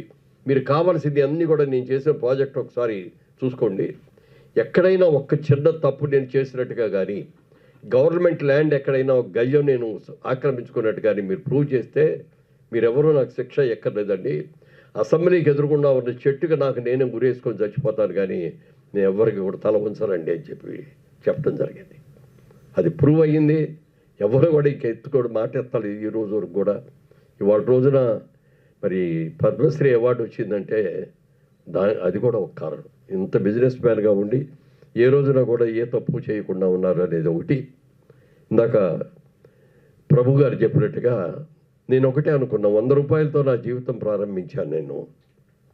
ఈ 100 రూపాయలు ఏంది ఇవాళ ఈ స్టేజ్కి వచ్చారు అంటే, ఈ స్టేజ్లో నిలబడాలంటే నా పిల్లల్ని చదివించుకున్నాను, ఇళ్ళు కొనుక్కున్నాం, కార్లు కొనుక్కున్నాం, అన్నీ అయిపోయినాయి. నా బాధ్యతలన్నీ అయిపోయిన తర్వాత నాకు ఒక్కటే ఆలోచన వచ్చింది, ఈ డబ్బులన్నీ నాకు ఎక్కడి నుంచి వచ్చినాయి?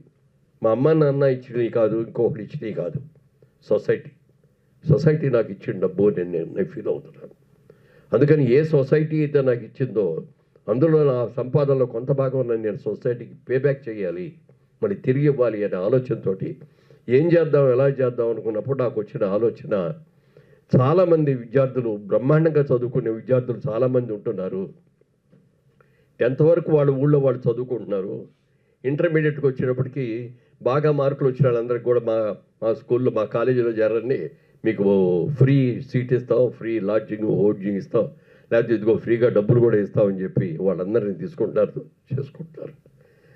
తర్వాత ఇంటర్మీడియట్ అయిపోయిన తర్వాత మంచి మార్కులతో పాస్ అయ్యి మంచి ఎంసెట్ ర్యాంక్ వచ్చిన తర్వాత ఒక ఎంబీబీఎస్ చదవాలన్నా, ఒక ఇంజనీరింగ్ చదవాలన్నా, ఒక ఐఏఎస్కి వెళ్ళాలన్నా, ఐఐటీకి వెళ్ళాలన్నా, ఎక్కడికి వెళ్ళాలన్నా కూడా వాళ్ళ దగ్గర డబ్బులు లేవు. ఎవరు ఎంత ఇస్తారు, ఎవరు ఉంటారు, చాలా అవుతుంది అది. పైగా వాళ్ళకి ఆ కోర్స్ అయ్యేవరకంటే 4 ఏళ్ళు 5 ఏళ్ళు పడుతుంది. అప్పుడు నాకు వచ్చిన ఆలోచనలో ముఖ్యంగా పేదవాళ్ళని, పేద అంటే పేదల పేద, ఒక వ్యవసాయ కూలీ పిల్లలు కానీ, ఒక లారీ డ్రైవర్ల పిల్లలు కానీ, ఒక బస్ కండక్టర్ల పిల్లలు కానీ, ఒక ఫ్యాక్టరీలో చేసే కార్మికుడి పిల్లలు కానీ, ఇలాంటి వాళ్ళ పిల్లల్ని, బాగా చదువుకున్న వాళ్ళని, 90% అబోవ్ మార్కులు తెచ్చుకున్న వాళ్ళకి, 10th ఇంటర్వ్యూ తెచ్చుకున్న వాళ్ళకి, ఎంసెట్ ర్యాంక్ 5,000 లోపు వచ్చిన వాళ్ళకి నా దగ్గరికి రండి, నేను ఇస్తాను అని చెప్పి నేను అడ్వర్టైజ్మెంట్లు చేయలే. ఎందుకు చేయలేదండి, ఇది 10 మందికి చెప్పకూడదు అనే ఉద్దేశం ఒకటి. మన వాళ్ళందరూ కూడా ఒక మాట చెబుతారు, కుడి చేతితో చేసిన సాయం ఎడం చేతికి తెలియకూడదు, ఎడం చేతితో చేసిన సాయం కుడి చేతికి తెలియకూడదు.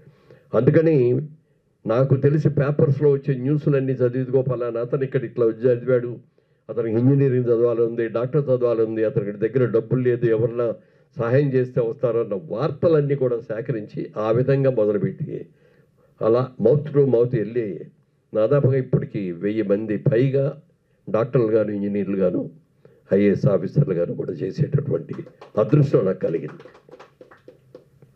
వాళ్ళందరూ వచ్చి చెప్తుంటే, వాళ్ళు థ్యాంక్స్ చెప్తుంటే, ఆ రోజున మీరు ఇచ్చిన డబ్బులు ఇవ్వటం మూలంగా మేము ఈ స్టేజ్కి వచ్చామండి నేను ఆడి చెప్పడం కానీ, అలాగే వాళ్ళ పేరెంట్స్ వచ్చి మా అబ్బాయి ఇంజనీర్ అవుతాడు, మా అబ్బాయి డాక్టర్ అవుతాడని మేము ఎప్పుడూ అనుకోలేదండి.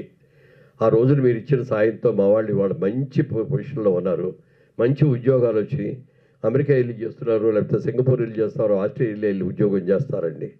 వాడు సంపాదించే డబ్బు మాకు పంపించాడు, మేము చేసిన అప్పులన్నీ తీర్చుకునే అవకాశం ఇచ్చాడు, మాకు ఇల్లు కట్టి పెట్టాడు, మా తమ్ముడికి మా చిన్నబ్బాయిని చదివించాడు, మా కూతురికి కట్టించి పెళ్లి చేశాడు అని ఆ తల్లిదండ్రులు చెప్తా అంటే జీవితంలో ఎంతకంటే ఏం కావాలి? మనం ఎంత ఉన్నా ఎంత చేసినా 4 మెతుకులే తప్ప అంతకంటే ఎక్కువ తినం. అందుకని ఇప్పటికీ కూడా నేను సింపుల్ లైఫ్, నాకు నేనుగా అనుకుంటాను, నాది ధనవంతుడిని, నా దగ్గర 100 కోట్లు 1000 కోట్లు ఉన్నాయని అనుకుంటారు చాలామంది, మాత్రం కరెక్ట్ కాదు అది. నేను ఇప్పటికీ సింపుల్గానే ఉంటాను, ఇప్పటికీ మధ్యతరగతి వ్యక్తిగానే ఉంటానే తప్ప ఓ జమీందారు లాగా ఉండాలి, లేని పోజులు కొట్టాలి అనేది నాకు లేదు. ఇప్పటికీ నేను ఉండేది కూడా ఒక అపార్ట్మెంట్లోనే ఉంటున్నాను. ఎందుకు ఉంటున్నారు అంటే పిల్లలకి వాళ్ళు కావాల్సిన ఇల్లు కట్టించి ఇచ్చామని వెళ్ళిపోయారు. మరి మేమందరం వెళ్ళి ఒక పెద్ద ఇంట్లో బంగళా కట్టుకొని నేను నా వైఫ్ మేమిద్దరే ఉండి ఎలా మెయింటైన్ చేయగలం? మేము వద్దులే అని చెప్పి ఒక అపార్ట్మెంట్ తీసుకొని అపార్ట్మెంట్లోనే ఉంటాం. అంత సింపుల్ లైఫ్ లీడ్ చేస్తున్నాను. మీరందరూ ఇవాళ రోజున వచ్చి నాకు ఈ అవకాశం ఇచ్చినందుకు పేరు పేరున ప్రతి పాత్రికేయ మిత్రుడికి కూడా నా కృతజ్ఞతలు తెలియజేస్తూ, ఇప్పుడు ఇందాక మీరు చెప్పినట్టుగా క్వశ్చన్ అవర్, ఎవరైనా ఏదైనా అడిగితే సమాధానాలు చెప్తాను. ఓకే డియర్ ఫ్రెండ్స్, అజాత శత్రువుని అభినందించడమే తప్ప కాంట్రవర్సీలు చేసే అవకాశం లేకుండా let us be very sensitive and sensible while questioning. మీరు ఎంటర్ప్రినర్గా మీరు ఇటు టర్న్ అవటానికి ఆయన ప్రశ్న అని చెప్పారు. ఆయనలో మీకు నచ్చిన గుణం కానీ, లేకపోతే ఆయన నుంచి ఈ తరం నేర్చుకోవాల్సిన సినిమా ఆర్టిస్టులు కానీ, హీరోస్ కానీ నేర్చుకోవాల్సిన లక్షణం గురించి చెప్పండి సార్. చాలా మంచి మాట చెప్పారండి, మంచి కామెంట్ కూడా ఇచ్చారు నాకు. సో హైదరాబాద్లో శోభన్ బాబు గారు ఎట్లాగో హైదరాబాద్లో మెడ్రాస్లో ఆయన ఎక్కడ ఇది చెన్నైలో శోభన్ బాబు గారు లాగా ఇక్కడ మీద ఉన్నారు. ప్రభు గారు ఒక మాట అన్నాడు ఇలాగే, తెలుగు సినిమా ఇండస్ట్రీలో మెగాస్టార్ అంటే ఎవరు చిరంజీవి గారు, కానీ రియల్ ఎస్టేట్లో మెగాస్టార్ ఎవరంటే మురళీమోహన్ అని చెప్పి మొట్టమొదటి ఆయన ఇచ్చిన బిరుదే అది. శోభన్ బాబు గారు చాలా నియమ నిబద్ధతలతో ఉండే మనిషి అండి. ఎప్పుడు కూడా అంటే ఆయన దగ్గర ఉన్న అణుకువ కానీ, ఆయన ఫైనాన్షియల్ ప్లానింగ్ కానీ, తర్వాత అందరితో కలిసి ఉండటం కానీ, ఎవరు ఇచ్చి పలకరించినా చాలా ప్రేమగా మాట్లాడటం కానీ, అలాగే చివరికి ఫ్యాన్స్ వస్తే కూడా వాళ్ళతో కూడా సరదాగా మాట్లాడటం కానీ చాలా మంచి లక్షణాలు ఉన్నాయి. ఆ మంచి లక్షణాల్లో నేను కొంతవరకు నేర్చుకున్నాను. తర్వాత ఒకసారి ఏదో క్లైమేట్ ఇది జరిగింది, తుఫాన్లో వచ్చినప్పుడు మేమందరం కూడా చెన్నైలో అమౌంట్స్ కలెక్ట్ చేస్తున్నాం, అందరి దగ్గరికి వెళ్ళాం. అలాగే శోభన్ బాబు గారి దగ్గరికి కూడా వెళ్ళాం. శోభన్ బాబు గారు ఒకటే అన్నారు, మురళీమోహన్ గారు పెద్దలందరూ కలిసి వచ్చారు, డివిఎస్ రాజు గారు వీళ్ళు అందరూ కూడా, నాకు ఇలాంటి వాటి మీద నమ్మకం లేదండి, ఈ ర్యాట్ రేస్లో నేను పాల్గొలేను. ఆయన 10 లక్షలు ఇచ్చాడని మీరు ఈయన 20 లక్షలు ఇచ్చాడని నేను చెప్తే నేను ఇవ్వనట్ల. అందరి సమక్షంలో చెప్పారు, అందరూ ఉండగా చెప్పారు. చెప్పి నేను చాలా వాటికి చేస్తున్నాను, నేను చేసే సహాయం ఎవరికి ఏమీ చెప్పను, నేను గోప్యంగా చేస్తాను, అది పబ్లిసిటీ చేసుకోవడం అని చెప్పి ఆయన చేసింది కూడా, అది కూడా నాకు బాగా నచ్చింది. అది అందుకని నేను ట్రస్ట్ పెట్టాక కూడా ఎవరికి కూడా చెప్పకుండా ఉండి చేసింది. ఆ ఇన్స్పిరేషన్ కూడా శోభన్ బాబు గారి నుంచి తీసుకుని ఇన్స్పిరేషన్ అది. మురళీమోహన్ గారు నమస్కారం సార్. పద్మశ్రీ వచ్చిన సందర్భంగా శుభాకాంక్షలు తెలియజేస్తూ, నా సైడ్ నుంచి కూడా ఒక విద్యార్థి, పేద విద్యార్థి వస్తే మీరు జైబేరి ఆఫీసులోనే తీసుకొస్తే మీ రికమెండేషన్తో ఆ విద్యార్థికి ఫీజు కట్టడం జరిగింది. ఆ రోజు నుంచి మా ఫ్యామిలీ అంతా కూడా మిమ్మల్ని చాలా గుర్తుపెట్టుకొని అడగంగానే సహాయం చేశారని ఇప్పటికీ మర్చిపోవట్లేదు. ప్రెస్ మీట్కి వెళ్తున్నాను, ఎక్కడికంటే మురళీమోహన్ గారి ప్రెస్ మీట్ ది బెస్ట్ కార్యక్రమం అసోసియేషన్ చేస్తుందంటే వెళ్ళి తొందరగా వెళ్ళినారు. సో సంతోషం సార్. సో ప్రశ్న ఏంటంటే, ఎన్నో క్యారెక్టర్స్ చేశారు, అన్ని రకాలు చేశారు. సో మిగిలిపోయి ఈ క్యారెక్టర్స్ చేయలేదు అని వ్యక్తిగతంగా ఒక కెరీర్ పరంగా ఏమైనా ఉన్నాయా? చాలామంది ఇట్లా క్వశ్చన్ అడిగినప్పుడు సమాధానం చెప్తారు, నేను అది చేద్దాం అనుకున్నా, ఇది చేయలేకపోయేది. నేను ఆ మాట ఎప్పుడు అనదలుచుకోలేదండి. ఎందుకంటే నేను సినిమా నటుడిని అవుతాడని నా మీద నాకే నమ్మకం లేదు. అలాంటిది అనుకోకుండా ఛాన్స్ వచ్చిన దానికి వచ్చాను, ఎంటర్ అయ్యాను. ఏ క్యారెక్టర్ ఇస్తే ఆ క్యారెక్టర్కి నేను ఎలా బాగా చేయాలో అని చూసి ఆలోచించే చేశాను తప్ప, అయ్యో నేను ఆ క్యారెక్టర్ చేయలేకపోయాను, ఈ క్యారెక్టర్ చేయలేకపోయాను అనేటువంటి భావన నాలో ఎప్పుడు కలగల. ముఖ్యంగా మాత్రం ముద్దబంతి పువ్వు అని దాసరి గారి డైరెక్షన్లో సినిమా చేసాం. అందులో భగ్న ప్రేమికుడిగా సెకండ్ హాఫ్లో తాగుబోతుంటాడు. ఆయన బాగా దగ్గర నుంచి ఎలా చేయాలో చెప్పారు, నేను అలాగే చేశాను. దాసరి గారు కూడా అన్నారు, రేపు పొద్దుటితో నీ జాతకం మారిపోద్దాయా మురళీమోహన్ అన్నారు. అప్పట్లో ఏదైనా సినిమా రిలీజ్ అవుతాండి అందరూ విజయవాడ వెళ్ళేవాళ్ళం టాక్ తెలుసుకోవడానికి. దాసరి గారు, నేను, ఇంకొక ప్రొడ్యూసర్ వాళ్ళందరూ కలిసి వెళ్ళాం అక్కడికి. సినిమా చూస్తున్నాం, సగం సినిమా అయిపోయింది, బాగుందన్నారు. ఇంటర్వ్యూల వరకు టాక్ బాగా వచ్చింది. సెకండ్ హాఫ్లో భగ్న ప్రేముడిగా తాగుబోతు క్యారెక్టర్ మొదలైంది. మొదలవగానే సినిమా ఇండస్ట్రీలో హూట్ చేయటం మొదలెట్టారు. ఎందుకు హూట్ చేస్తారో నాకు అర్థం కాల. నేను సరిగ్గా చేయలేదు, నువ్వు హూట్ చేస్తున్నారా లేకపోతే ఏమిటి కారణం, నాకు ఎంతసేపు ఆలోచించినా అర్థం కాల. గురుగారి దేవతో అన్నా, సార్ వెళ్ళిపోతాం సార్, వాళ్ళందరూ హూట్ చేస్తాడని నేను తట్టుకోలేకపోతున్నానండి అన్న. ఉండు అన్నారు. కాదు వద్దండి వెళ్ళిపోతాను, పోనీ మీరు కూర్చోండి నేను వెళ్తానన్న. సరే ఆయన కూడా లేచి వచ్చారు, వెళ్ళిపోయాం. తర్వాత ఎంక్వైరీ చేశాను, ఎందుకు వచ్చింది ఈ హూట్ చేస్తే. మరి జగమే మాయ సినిమా, జగమే మాయ కదన్నా నాగేశ్వరరావు సినిమా ఏంటి తాగుబోతే దేవదాస్ సినిమాలో నాగేశ్వరరావు గారు అద్భుతంగా చేశారంటే అద్భుతం.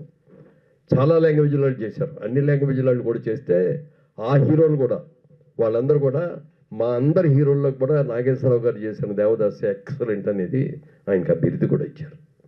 అంత పేరు ఇక అసలు తాగుబోతు క్యారెక్టర్ అంటే నాగేశ్వరరావు గారు తప్ప ఇంకెవరు చేయలేరు అన్న లెవెల్లో చేశారు ఆయన. అది అయిన తర్వాత ఆయనకి గుండె ఆపరేషన్ కోసం అమెరికా వెళ్ళాడు. వెళ్ళిన తర్వాత ఆయన తిరిగి వస్తాడో రాడో అది కూడా చాలామందికి అనుమానం. ఆ రోజుల్లో గుండె ఆపరేషన్ అంటే అలా ఉండేది. కృష్ణ గారు డేరింగ్ ఏది చేయాలన్నా ఆయన చేయాల్సిందే. అల్లూరు సీతారామరాజు రామారావు గారు తీద్దాం అంటున్నారు, ఆయన తీయలేకపోయారు, ఆయన తీశాడు, పెద్ద హిట్ అయింది. అలాగే ఆయన మనసులో వచ్చింది దేవదాస్ మనం ఎందుకు చేయకూడదు అనే సలహా వచ్చింది. వచ్చిన తర్వాత కొంతమంది దగ్గర తెలిసిన వాళ్ళు వద్దండి, అది నాగేశ్వరరావు గారు బ్రహ్మాండంగా చేశారు, మళ్ళీ కాంట్రవర్సీ అవుతుంది, వద్దండి అన్న కూడా నేను చేస్తాను అని చెప్పి. ఆ రోజుల్లో టెక్నాలజీ లేదు, బ్లాక్ అండ్ వైట్లో సినిమా, నేను సినిమా స్కోప్లో తీస్తాను, కలర్లో తీస్తాను, టెక్నాలజీగా బ్రహ్మాండంగా చేస్తాం, మ్యూజిక్ కూడా బాగా చేయిస్తాం అని చెప్పి చాలా కష్టపడి చేశారు. సినిమా బాగా నటించారు, మంచి పాటలు వచ్చినాయి, సినిమా రిలీజ్ అయింది. సినిమా రిలీజ్ అయిన తర్వాత ఆ తాగుబోతు సీలు రాగానే జనం అందరూ హూప్ చేయడం మొదలెట్టారు. అంటే ఈయన బాగా చేయలేదని కాదు హూప్ చేయడానికి కారణం, నాగేశ్వరరావు అప్పుడు ఫ్యాన్స్ గొడవలు ఎక్కువగా ఉండేవి. NTR fans, Nageswara Rao fans, Krishna fans, Sohan Babu fans అని ఇట్లా ఒకరి సినిమాల మీద ఒకటి దుమ్మెత్తి పోసుకుంటూ ఉండేవారు, లేకపోతే పేటలు పట్టడం ఏదో చేయటం, ఇట్లాంటివన్నీ కూడా జరుగుతున్న రోజులు. అది అలా చేశారు. చేసిన తర్వాత మరి ఈ పాత దేవదాసుని కూడా రిలీజ్ చేశారు. పాత దేవదాసు 100 రోజులు ఆడింది, ఇదేమో 50 రోజులు ఎంతో ఆడింది. ఇది కూడా సక్సెస్, ఫ్లాప్ కాదు ఇది. కాబట్టి ఆ కాంట్రవర్సీగా హూట్ చేయటం అది జరిగింది. ఆ తర్వాత నేను నటించిన ముద్దబంతి పువ్వు వచ్చింది. ఆ రోజున ముద్దబంతి పువ్వు రాగానే కృష్ణ గారి ఫ్యాన్స్ కానీ, నాగేశ్వరరావు గారి ఫ్యాన్స్ కానీ, ఇంకా కొంతమంది కానీ వీళ్ళందరూ హూట్ చేశారు. అంటే ఒక ల్యాండ్ మార్క్గా నాగేశ్వరరావు గారు ఉన్నారు, నాగేశ్వరరావు గారు చేసిన క్యారెక్టర్ను మళ్ళీ ఒకరు చేసి మీరు ఎవరు కూడా ఆయన్ని మించలేరు అన్న లెవెల్లో ఎవరికి కూడా ఇందులో నా మీద చెడు భావం కానీ ఇంకోటి కానీ కాదు. కాకపోయినప్పటికీ అది హూట్ చేశారు. అప్పటి నుంచి అనుకున్నా తాగుబోతు వేషం మాత్రం చేయకూడదు. ఏది చేద్దామో అని అనుకున్నానో నాకు చెప్పలేదు, కానీ ఇది చేయకూడదని మాత్రం అనుకున్నాను. అలాగే ఇంకో సినిమాలో శారద గారును హీరోయిన్, నేను హీరో. అది అందులో కమల్ హాసన్ ఎర్లీ డేస్లో వేసిన క్యారెక్టర్ లాంటిది అనమాట, లవ్ బాయ్ లాగా ఇది చేస్తాడు. హీరో ఒక అమ్మాయి పరిచయంగానే అమ్మాయిని చూస్తాడు, అన్నీ చూస్తాడు. ఓ బ్లాక్ బోర్డు పెట్టుకుని దాని మీద అమ్మాయి అందంగానే ఉంది, ఆస్తి ఇదిగో ఇంత ఉంది, ఉద్యోగం ఇది చేస్తూ ఉంది, ఈ అమ్మాయిని చేసుకుంటే మనకు లాభం ఎంత అని క్యాల్కులేట్ చేసుకుంటాడు. ఈ లోపల ఇంకో అమ్మాయి పరిచయంగానే దాని పక్కన ఇంకో టేబుల్ వేస్తాడు. ఈ అమ్మాయి అయితే ఈ అడ్వాంటేజ్లు ఏంటి, డిసడ్వాంటేజ్లు ఏంటి, అలా అమ్మాయిలు మారిపోతూ ఉంటారు. అది సినిమా రిలీజ్ అయితే సక్సెస్ కాదు. అది దానికి కారణం ఎవరు అంటే నేనే. ఎందుకంటే నన్ను మురళీమోహన్ అనగానే ఒక భావన, నీతిగా ఉంటాడు, నిజాయితీగా ఉంటాడు, శ్రీరామచంద్రుడు, ఇట్లాంటివన్నీ ఎస్టాబ్లిష్ అయిపోయినాయి అప్పటికి. నేను ఆ క్యారెక్టర్ అట్లా చేయటం అనేది జనానికి నచ్చల. అందుకని గిరిబాబు వరకు చేసావు, నువ్వు సేఫ్టీగా ఉన్నావు. మోహన్ బాబు పేరు చదువుతావు, లేపుతాడు నేను పైకి. అయ్యొద్దులేండి, ఆ పేర్లు వద్దు కూడా. అందుకని అక్కడి నుంచి కూడా నెగిటివ్ షేడ్ ఉన్నది నేను చేయనండి అన్న. కానీ రీసెంట్గా ఒక నెగిటివ్ షేడ్ చేశారు ఈ వయసులో. ఒక రోజున ఒక ప్రొడ్యూసర్ గారు వచ్చి కథ చెప్పారు, డైరెక్టర్ గారు వచ్చారు, డైరెక్టర్ ప్రొడ్యూసర్ కూడా అయినా బాగుంది కథ, మీడియా కథే. మన మీడియాలో మనం బ్రేకింగ్ న్యూస్లు ఇస్తూ ఉంటాం కదా, ఈ బ్రేకింగ్ న్యూస్ ఎవరికాళ్ళే ఉన్న కాంపిటీషన్ పెరిగిపోయి అందరికంటే ముందు మనమే ఇచ్చేయాలి, మనమే బ్రేకింగ్ న్యూస్ ఇవ్వాలి అని చెప్పి చేసేటటువంటి సబ్జెక్ట్ అది. దానికి సంబంధించిన సబ్జెక్ట్ బాగుందండి, సబ్జెక్ట్ వెరైటీగా ఉంది, లేటెస్ట్గా ఉంటుంది ఇది. కానీ ఇందులో హీరో ఎవరండి అన్న. హీరో మీరేనండి అన్నాడు. నేను హీరో ఏంటి అయ్యా, పిచ్చాళ్ళగా ఉన్నావు, నా వయసు అయిపోయింది, తాత వేషం, నాన్న వేషం, ఇంకో వేషం, లేకపోతే ప్రొఫెసర్ వేషం అట్లాంటిది ఇవ్వాలి కానీ నాకు అదేంటి హీరో అంటే. కాదండి, ఇందులో మెయిన్ క్యారెక్టర్ ఒక ఛానల్ చైర్మన్. ఆ ఛానల్లో మీ ఛానల్ అనమాట, ఆ ఛానల్లో మీరు ఎలా ఇట్లాంటి ప్రాబ్లం వస్తే ఎలా చేశారు అనే దాని మీద సబ్మించింది అన్నారు. నాకు నచ్చింది, అది చేశాను. సినిమా పూర్తయింది. మరి జనంలోకి వచ్చిన తర్వాత అది సక్సెస్ అవుద్దా లేదా అనేది పక్కన పెడితే ఒక న్యూ సబ్జెక్ట్, మన మీడియాకి సంబంధించిన సబ్జెక్ట్ ఇది. ఇవాళ అట్లాంటి బ్రేకింగ్ న్యూస్లో మనం కాదు చాలా చాలా ఇబ్బందులు కూడా జరుగుతున్నాయి కొంతమందికి. మీకు అందరికీ తెలుసు, చంద్రబాబు గారు శుభ్రంగా ఉన్నప్పుడే జగన్మోహన్ గారు చచ్చిపోయారు అన్నారు, కోట శ్రీనివాసరావు గారు చచ్చిపోయారు అన్నారు, ఇంకోళ్ళు ఎవరో చచ్చిపోయారు అన్నారు. మర్నాడు వాళ్ళే ప్రెస్ మీట్ పెట్టి బాబు నేను చచ్చిపోలేదు, ఇంకా నేను బతికే ఉన్నాను, ఆరోగ్యంగానే ఉన్నానే చెప్పాల్సిన పరిస్థితులు కూడా వచ్చింది. అలాంటి దాని మీద సినిమా అది బ్రేకింగ్ న్యూస్. అది మాత్రం చాలా ఏళ్ళ తర్వాత మళ్ళీ హీరోగా వేసారు అందరూ. ఇది బ్రేకింగ్ న్యూస్, ఇది రియల్ బ్రేకింగ్ న్యూస్ సార్. మళ్ళీ కదా ఆ రోజుల్లో అంటే మీరు ఓతంటి తీర్పు ఆ రోజుల్లో చేస్తున్నప్పుడు మీ కళ్ళు చూస్తే ఎప్పుడు ఎరుపుగా కొద్దిగా రెడ్డిష్గా ఉండేవి. మురళీమోహన్ గారు ఎప్పుడు తాగుతూ ఉండేవారా అన్న దానికి కూడా కాంట్రవర్సీ ఉంటాయి. మీరు ఒక సమాధానం చెప్పారు అదే సార్. ఒకసారి ట్రైన్లో విజయవాడలో షూటింగ్ చేసేసి ట్రైన్ ఎక్కాము, వస్తున్నాం. ఆ గేట్ అక్కడ ట్రైన్ అప్పుడు ఫైట్స్ అయ్యాయి లేవు. వచ్చి అందరూ కూడా అద్దం దొరికితే అద్దాలు వేసేసి కూర్చున్నాం. ఉరేయాడు చూడరా ఎట్లా ఉన్నాడు, కళ్ళు కూడా ఎర్రగా ఉన్నాయి, బాగా మందు వేసేసినట్టు ఉన్నాడు అన్నాడు. ఇది నాకు ఎప్పుడు మందు కూడా తాగను నేను, కానీ నాకు చిన్నప్పటి నుంచి కళ్ళు తొందరగా ఎర్రబడతా ఉండి, కొంచెం ఎండలో తిరిగినా ఎర్రబడటం అట్లాంటిది అన్నీ ఉండేది. అది బాబు పిలిచి బాబు నాకు మందు అలవాట్లేదు, నేను ఎప్పుడు మందు తాగను, నేనేం తాగలేదు, నా కళ్ళు ఎర్రబట్టం అనేది నా ఆరోగ్యానికి సంబంధించింది అంతేగాని అని చెప్పి వాళ్ళకి చెప్పుకున్నాను. కాబట్టి ఎంతమందికి అని చెప్తాను చెప్పం కదా, అలా అనుకునేవారు నన్ను చాలా తాగుబోతని. నేను సినిమా ఇండస్ట్రీకి వచ్చేటప్పుడు ముందుగా కొన్ని సెల్ఫ్ రెగ్యులేషన్స్ పెట్టుకున్నానండి. సినిమా ఇండస్ట్రీలో ఉన్నంత వరకు తాగకూడదు, సినిమా ఇండస్ట్రీలో ఉన్నంత వరకు జోదం ఆడకూడదు, రేసులకు వెళ్ళకూడదు, సినిమా ఇండస్ట్రీలో ఉన్నంత వరకు ఇంకా మిగిలిన అదర్ కార్యక్రమాలు ఏమీ చేయకూడదు, 2 పెళ్ళాలు 3 పెళ్ళాలు ఇట్లాంటివి ఏమీ జరగకూడదు, దిక్కులు చూడకుండా రామయ్యలాగా ఉండు అని. దిక్కులు చూడక రామయ్య పక్కన ఉన్నది సీతమ్మ. అందుకని అందుకే చెప్తా, నా జీవితం తెల్ల కాగితం, నా తెల్ల కాగితం మీద ఎక్కడ ఒక్క మచ్చ కూడా లేదు, పడనివ్వను కూడా. సార్, ఇండస్ట్రీలో దాదాపు టాప్ స్టార్స్ అందరి వారసులు మళ్ళా ఎంట్రీ ఇచ్చారు. సో వారిలో చాలామంది సక్సెస్ఫుల్గా కెరీర్ కొనసాగిస్తున్నారు.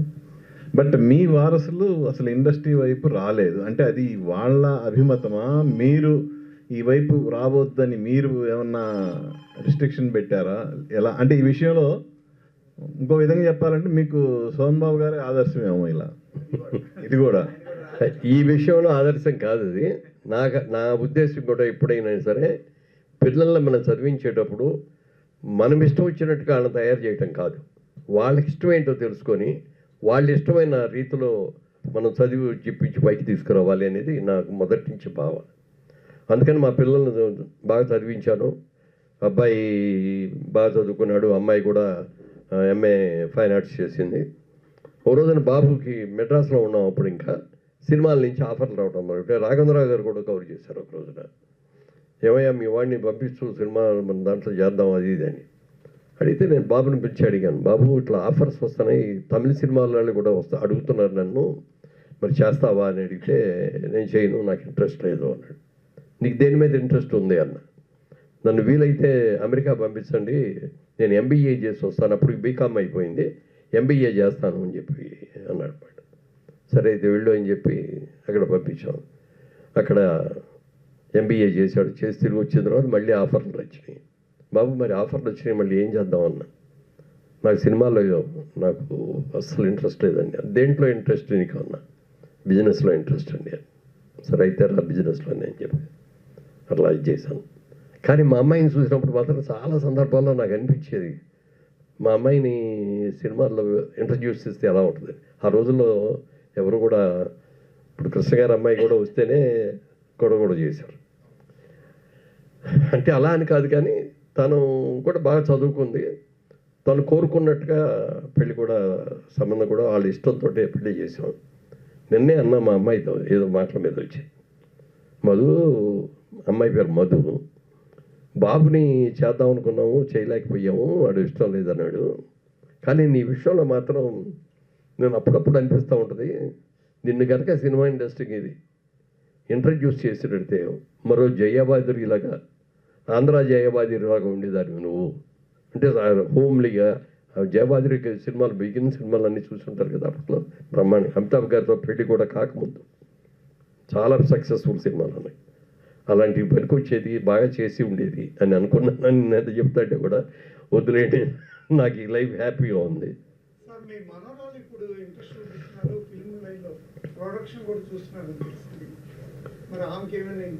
ఆవిడకి కూడా ఇంట్రెస్ట్ ఇంతవరకు బయటపడలేదు.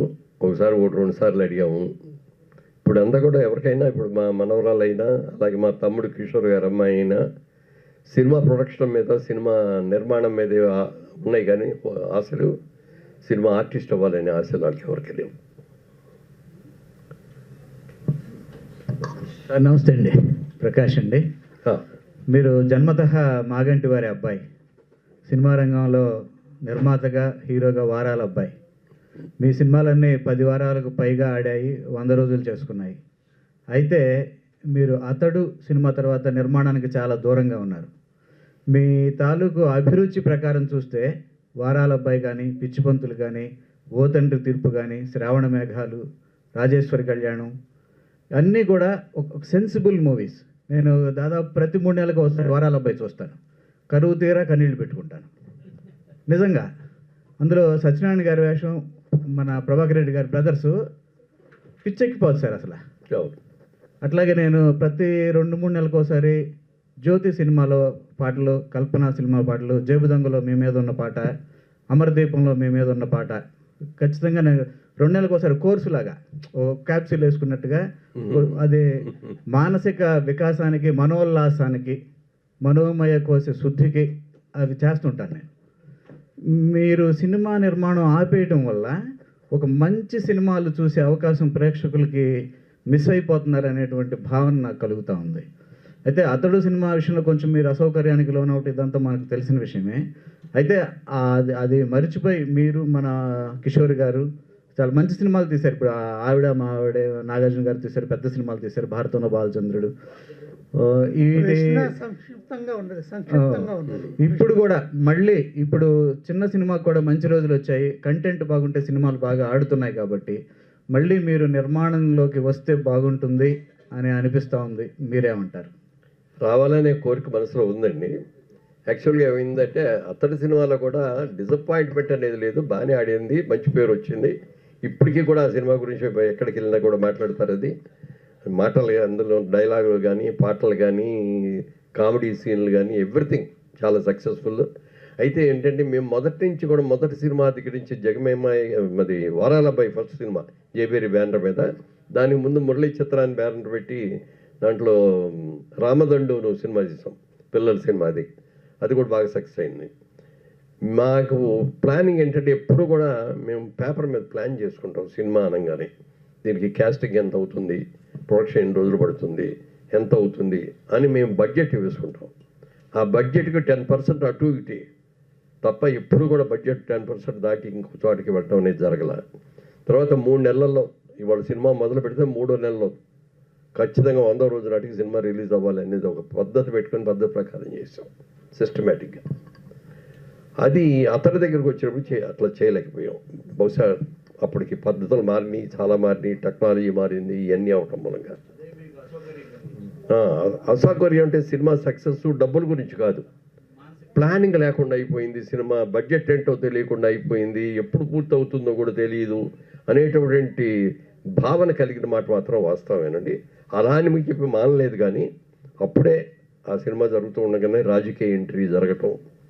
ఒకసారి నా కాన్సన్ట్రేషన్ అందులో దిగిన తర్వాత, ఇందాక ప్రభు గారు చెప్పినట్టుగా ఫస్ట్గా నిలబడింది రామారావు. ఫస్ట్లో అడిగారండి పిలిచి, మేము అప్పుడు మనందరం కూడా మెడ్రాస్లోనే ఉన్న రోజుల్లో వచ్చి అడిగితే, మీరు ఎంపీగా పోటీ చేయండి అంటే నేను చెప్పాను, సార్ మీలాగా సాక్రిఫైస్ చేసి నేను రాలేనండి, నాకు ఇంకా చాలా బాధ్యతలు ఉన్నాయి, పిల్లలు చదువుకుంటున్నారు, ఇటు ఇటు కాకుండా అవటం నాకు ఇష్టం లేదని చెప్పి అని చెప్తే పాప కన్విన్స్ అయ్యారు ఆయన.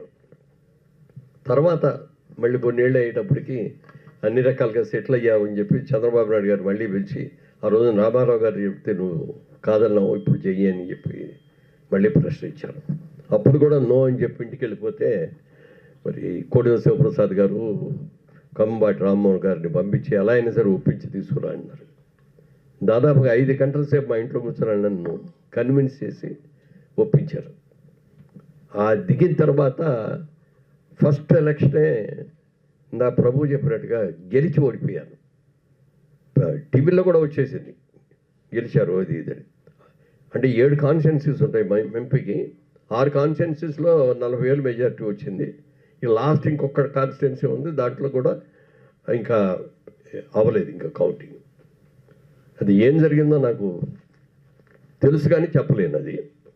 అది రాజకీయంగా నన్ను కావాలని ఓడించారు. అక్కడ నన్ను ఓడించాలనేది కాకుండా అక్కడున్న కాంగ్రెస్ క్యాండిడేట్ని గెలిపించుకోవడం కోసం చేశారు. అది ఇప్పుడు సెంట్రల్ గవర్నమెంట్లో కాంగ్రెస్ వస్తుంది, స్టేట్ గవర్నమెంట్లో కాంగ్రెస్ వస్తుంది, మాకు రాజమండ్రి నుంచి ఎంపీగా ఆయన కావాలి, ఉండవల్లి గారు కావాలి అని చెప్పి ఇచ్చి నన్ను మేనేజ్ చేశారు. ఓడిపోయాను. ఓడిపోయిన తర్వాత పట్టుదల పెరిగింది. ఇంతవరకు జీవితంలో నేను ఎక్కడ ఓడిపోలేదు. ఎక్కడైతే ఓడిపోయామో, ఎక్కడ పోగొట్టుకున్నామో అక్కడే ఎత్తుక్కోవాలి అని చెప్పి 5 ఏళ్ళు అక్కడే ఉండి, రాజకీయంలో నేను ఎంపీని కాకపోయినా కూడా అన్ని రోజులు అక్కడే ఉండి 5 సంవత్సరాలు కూడా సంక్షేమ కార్యక్రమాలన్నీ కూడా నా సొంత డబ్బులతో ఖర్చు పెట్టి, ఆ తర్వాత మళ్ళీ అదే కాన్స్టిట్యున్సీలో 175,000 మెజార్టీతో గెలిచి, నేను గెలవటమే కాకుండా నా 7 ఎమ్మెల్యేని కూడా గెలిపించుకున్నాను.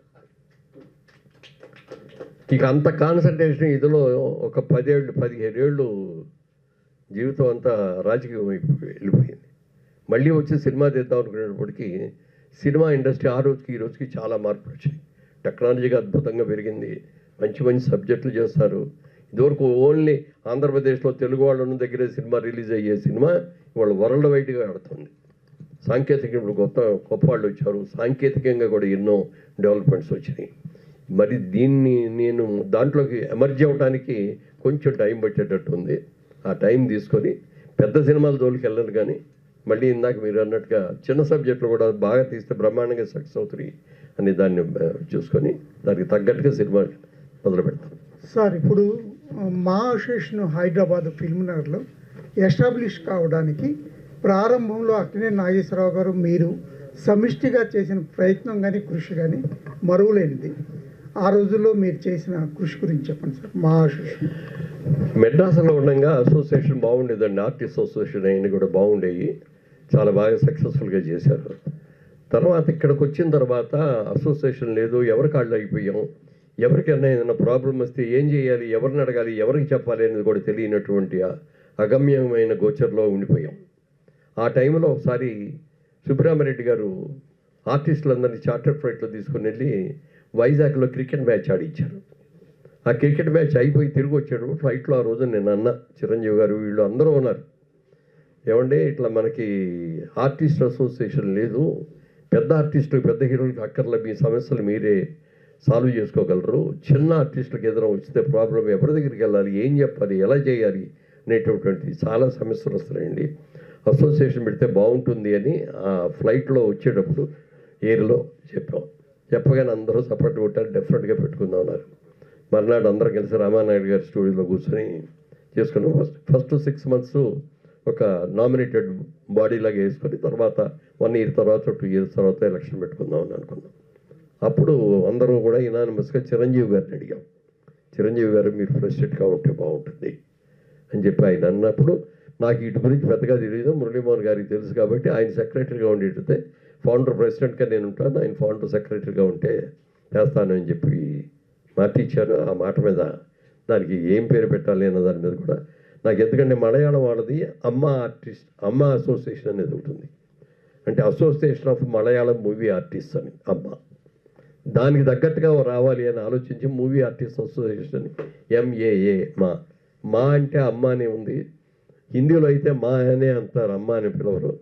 ఇది మంచి పేరు అవుద్ది అని చెప్పి అది సెలెక్ట్ చేసుకొని బాపు గారితో మోనోగ్రామ్ అయ్యని కూడా చేయించుకొని చేసాం. ఆ రోజున రూపాయి లేదు అసోసియేషన్కి.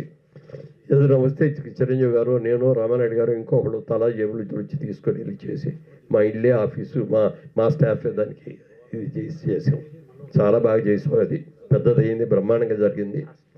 చివరికి మళ్ళీ నేను రాజకీయాల్లోకి వెళ్ళిన తర్వాత అది కూడా గాడి చెప్పింది. సార్ మురళీమోహన్ గారు ఒక్క నిమిషం. మీరు చిరంజీవి గారు ఫౌండర్ ప్రెసిడెంట్గా మా అసోసియేషన్ స్టార్ట్ అయింది, బాగుంది. సినిమా ఇండస్ట్రీలో అందరూ కూడా చిరంజీవి గారిని అన్నయ్య గారు అన్నయ్య అని పిలుస్తారు, కానీ చిరంజీవి గారే మిమ్మల్ని అన్నయ్య అని పిలుస్తారంటారు. మానవూరి పాండవుల నుంచి మీ మధ్య అసోసియేషన్ ఉంది. మొన్నేమిచ్చే మిమ్మల్ని ఆయన రిక్వెస్ట్ చేసి గాడ్ ఫాదర్లో కూడా మంచి క్యారెక్టర్ అన్నయ్య మీరు ఇచ్చేస్తే బాగుంటుంది అన్నారు. అందరూ అన్నయ్య అని పిలిచి చిరంజీవి గారు మిమ్మల్ని అన్నయ్య గారు అని పిలవటం పట్ల మీ అభిప్రాయం, మీ స్పందన ఏంటి? మొదటి సినిమా నుంచి అది ఆయనకి మొదటి సినిమా మనోహర్ పాండవులు సినిమా షూటింగ్ చేసేటప్పుడు అందులో నాది ధర్మరాజు గారి క్యారెక్టర్, చిరంజీవి గారు అర్జునుడు, ప్రసాద్ బాబు గారు వీవుడు, ఇట్లా మేమందరం కలిసి చేసాం. అప్పుడు వాళ్ళందరూ కూడా నన్ను అన్నయ్య అన్నయ్య అనే పిలిచేవారు. ధర్మరాజు క్యారెక్టర్గా పెద్ద ఇదినే. సినిమాలకు వెళ్ళినా ఎక్కడికి వెళ్ళినా 5 కలిసే వెళ్ళేవాళ్ళం. తర్వాత ఒక రోజున కృష్ణరాజు గారు అన్నారు, చిరంజీవి గారు యాక్ట్ చేస్తుంటే చూసి, మురళీమోహన్ అవుతాడు పెద్ద యాక్టర్ అవుతాడయ్యా, కన్ను చూసి ఎంత ఉందో, ఎక్స్ప్రెషన్ బ్రహ్మాండంగా ఉంటుంది, మంచి విలన్ అవుతాడయ్యా అన్నాడు ఆయన. విలన్ అవటం ఏంటండి బాబు, అతనికి ఉన్న టాలెంట్ చూస్తే నాకే మర్చిపోతుంది, ఇండస్ట్రీకి మొగుడవుతాడండి అన్న. ఇదే మాట నేను అన్నది, రెండో మాట కాదు, నిజంగా అన్నట్టే అంత పెద్ద హీరో అయ్యాడు. ఎంత పెద్ద హీరో అయినా ఇవాళకి కూడా నన్ను అన్నయ్య అని పిలుస్తాడు ప్రేమగా. నాకు పద్మశ్రీ అవార్డు వచ్చింది అని తెలియగానే మరుసటి రోజు ఇంటికి వచ్చేసి గంట సేపు ఇంట్లో కూర్చొని సత్కరించి వెళ్ళిన మనిషి. ఎప్పటికీ కూడా అన్నయ్య అనే పిలుస్తాడు ఆయన. అలాంటి అన్నయ్య నాకు ఉండటం చాలా సంతోషం. మురళీమోహన్ గారు లాస్ట్గా 3-4 చేశారండి. Thank you. గ్యాంగ్ లీడర్ ఒకటి చేశారు, అది బాగా సక్సెస్ అయింది. మురళీమోహన్ గారు లాస్ట్ క్వశ్చన్, మీ మీద పుస్తకం రాస్తున్నారన్నారు, అది ఎప్పుడు వస్తుంది, మేము ఎప్పుడు చదువుతాం మీ బయోడేటా అంతా? ఇదేమో బాగా బిజీ అయిపోయాడండి. కరెక్ట్గా చెప్పారు. ఈయనకి మొట్టమొదటి అన్నపూర్ణ సంస్థకి దాని గురించి దుక్కుపాటి మోస్తారావు గారిని పిలిచి బాగా రాస్తున్నాడని చెప్పి ఈయనకి అవకాశం ఇచ్చారు.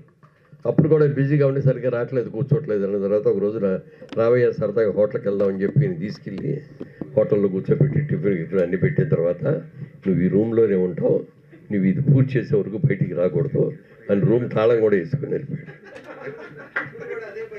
ఇప్పుడు కూడా అదే పని చేయాల్సి వచ్చేటట్టుంది. కానీ రాసేసాడు, సగం పైన అయిపోయింది, మిగిలిన సగం కూడా పూర్తి చేస్తాను తొందరగా. ఇయర్ ఎండింగ్కే ఖచ్చితంగా వస్తుంది. అది అంటే సమగ్రంగా ఇవ్వాలి అని అనుకున్నాను అనమాట. అందులో నాకు అప్ అండ్ డౌన్స్ ఉన్నాయి, నాలో కూడా లేనిపోయి ఇవి కూడా చెప్పారు, అవి కూడా ఉన్నాయి, అన్నీ చెప్తున్నా. థ్యాంక్ యూ సో మచ్ అండి. Thank you sir.